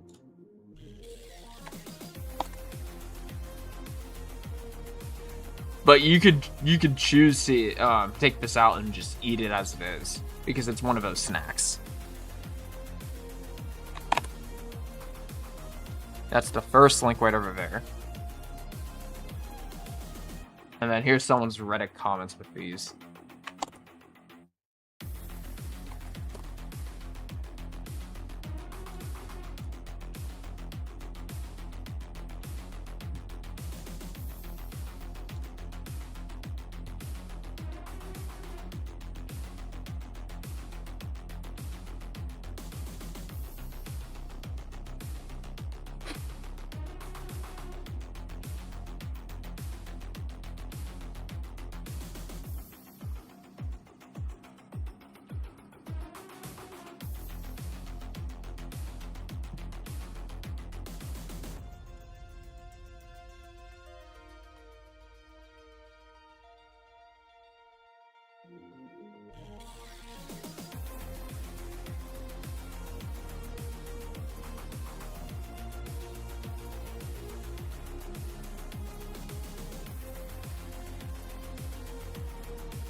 Yeah, I know, right? Because the caution did say about the that the stem may be hard to chew. And I got curious and I looked it up and I was like, oh no, okay. This is the last one I'm ever having. I don't want to increase those risks.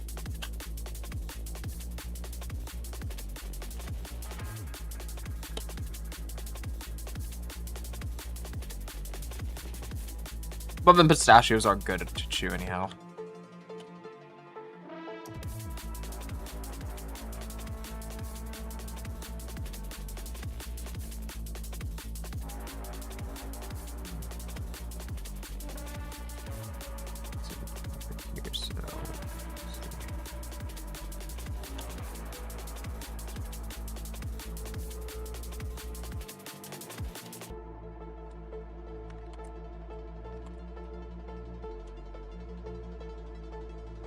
Stem, you shouldn't eat that in the first place. As long as the stem is soft and has moist, and it's not like let's say not deep fried and dried up hard as wood, then you should be fine eating the stem as long as it's like still not drained or dried up. Then it's soft to eat.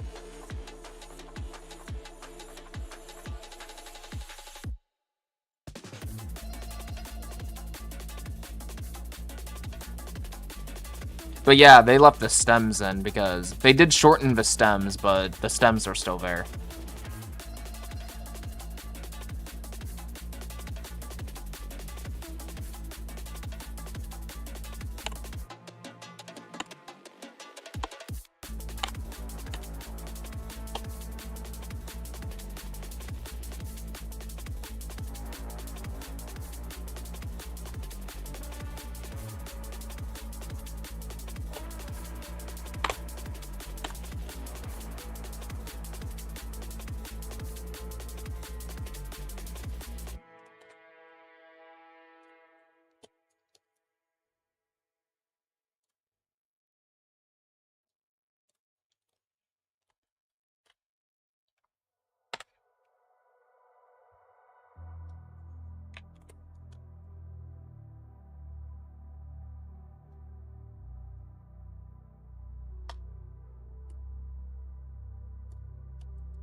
So, what was the worst food that you ever ate, Kate? Kate, I'm just curious. What's your most favorite and least favorite?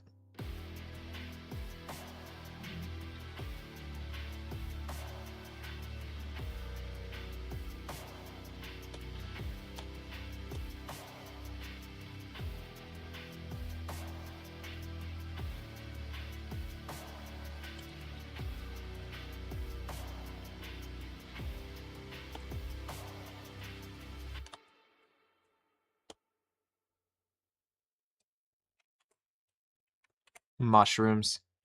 You don't like mushrooms? Oh. Oh, that's fair. My mom doesn't like mushrooms too. She doesn't even like peas, but because when we have peas nearby her, it smells like vomit for whatever reason for some people. And then when you microwave it, it's like a bomb smell.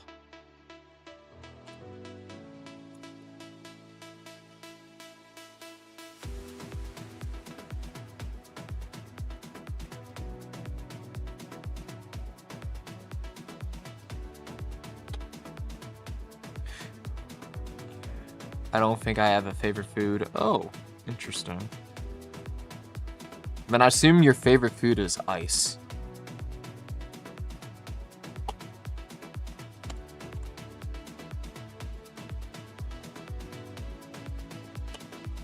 Because you mentioned like chewing a lot with it.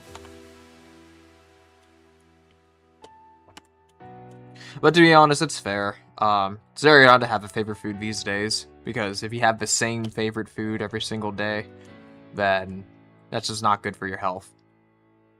Because you need extra vitamins.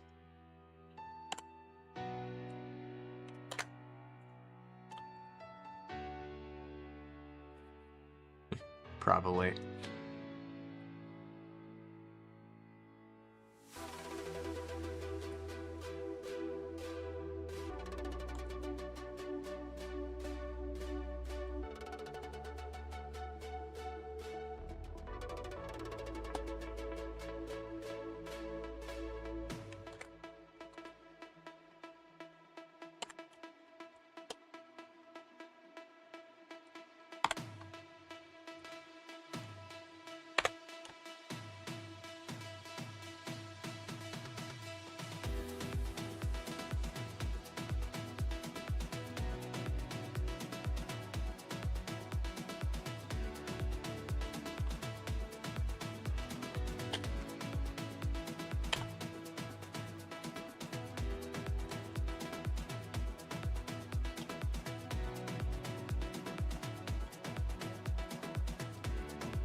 Alright, time check, it's 11:53 p.m. I mean, no, AM. AM.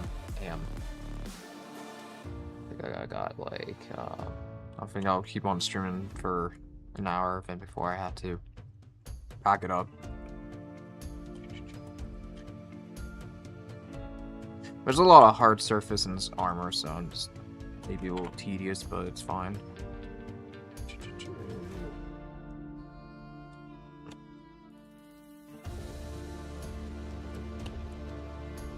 Mine's doing a lot when I did a little bit with Soa, though.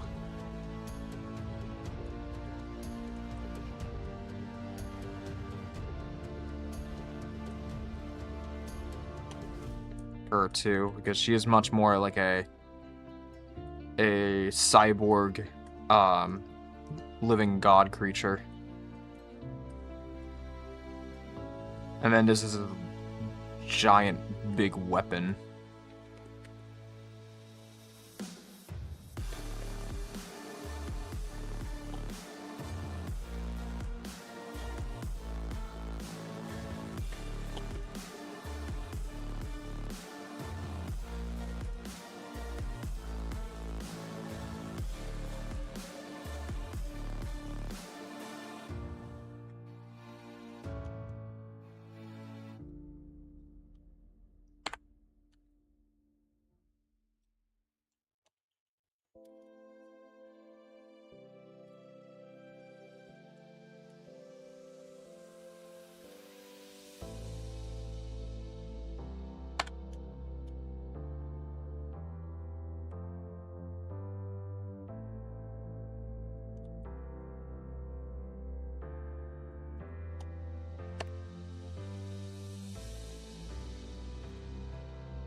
It's a lot of looking back and forth, though, so I'm just tweaking it as I go.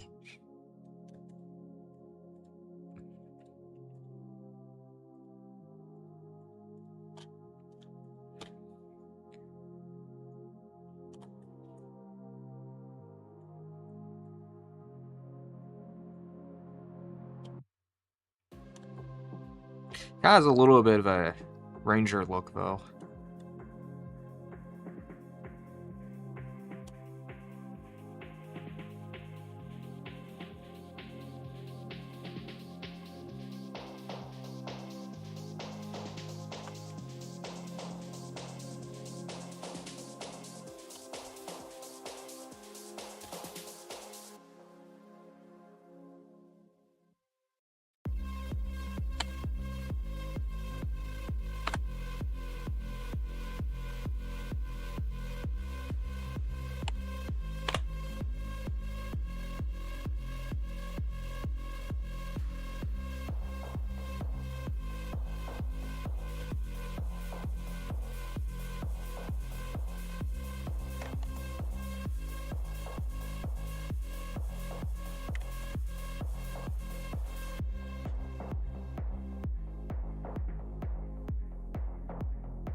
trying to read the words, but it goes in and out of my mind.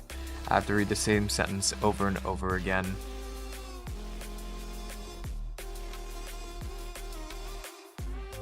It goes over and over again. Okay. Are you reading out loud what are you reading? I'm just curious.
A geography book.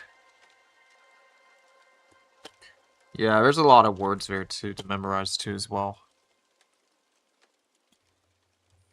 I think it's like the same level of memorizing. Well, you can also memorize every inamity words if you want to, but it's a lot too.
But then if you look over here,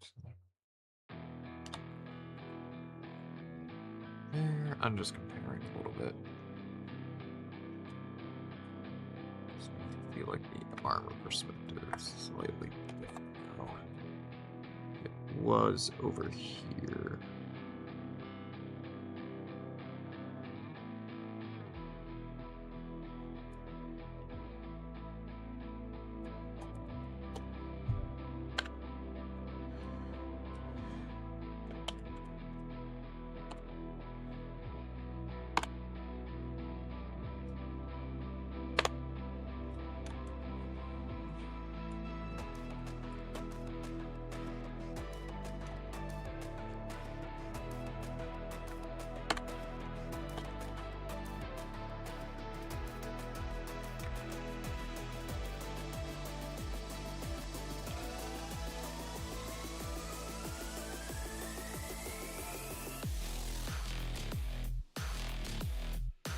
The best bedtime story, a student book.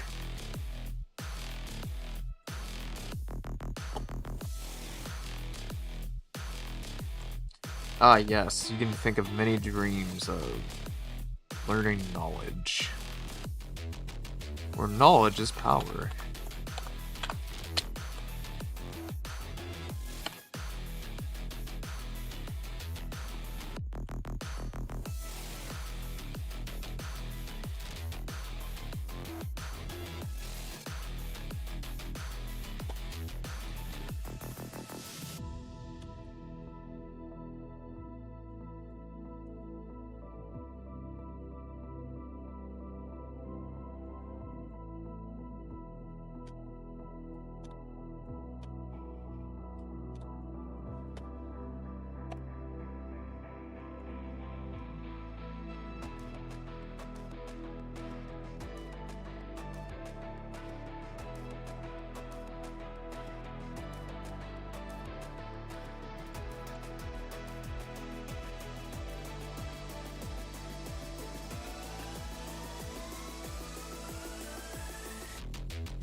I got to sleep now, so I'm tired. Bye.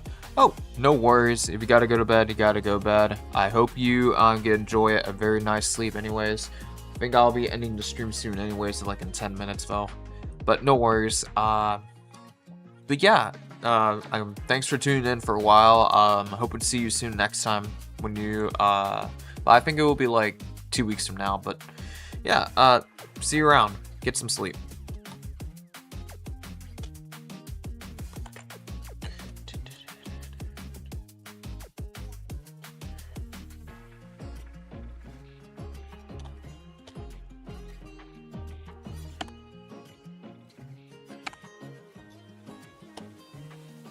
You're welcome. Thanks for the heart.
Yeah, go away. Go away. That's just ignoring it.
Let me see.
Okay, not bad so far. Let's see if there's anything here.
I'm just gonna have a rough sketch of his hand here, so I can have a sharp guideline here.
Oh, it's right here. Okay.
Might have to make a separate arm for this.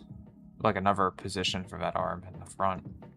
Because since this armor plate is kind of like different than every other. Maybe I'll think about it.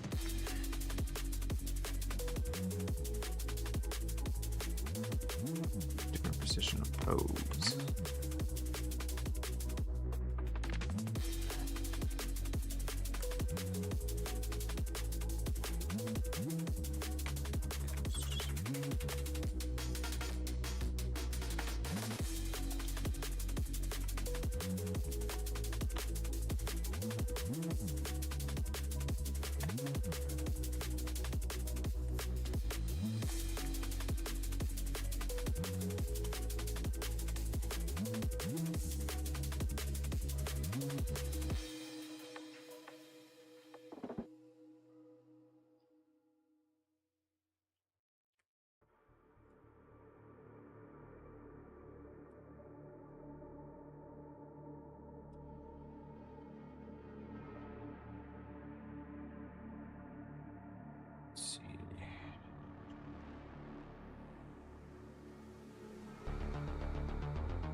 Alright, I think I'm gonna put a good pause on this. This is like 12:38, so I think it's good enough for now.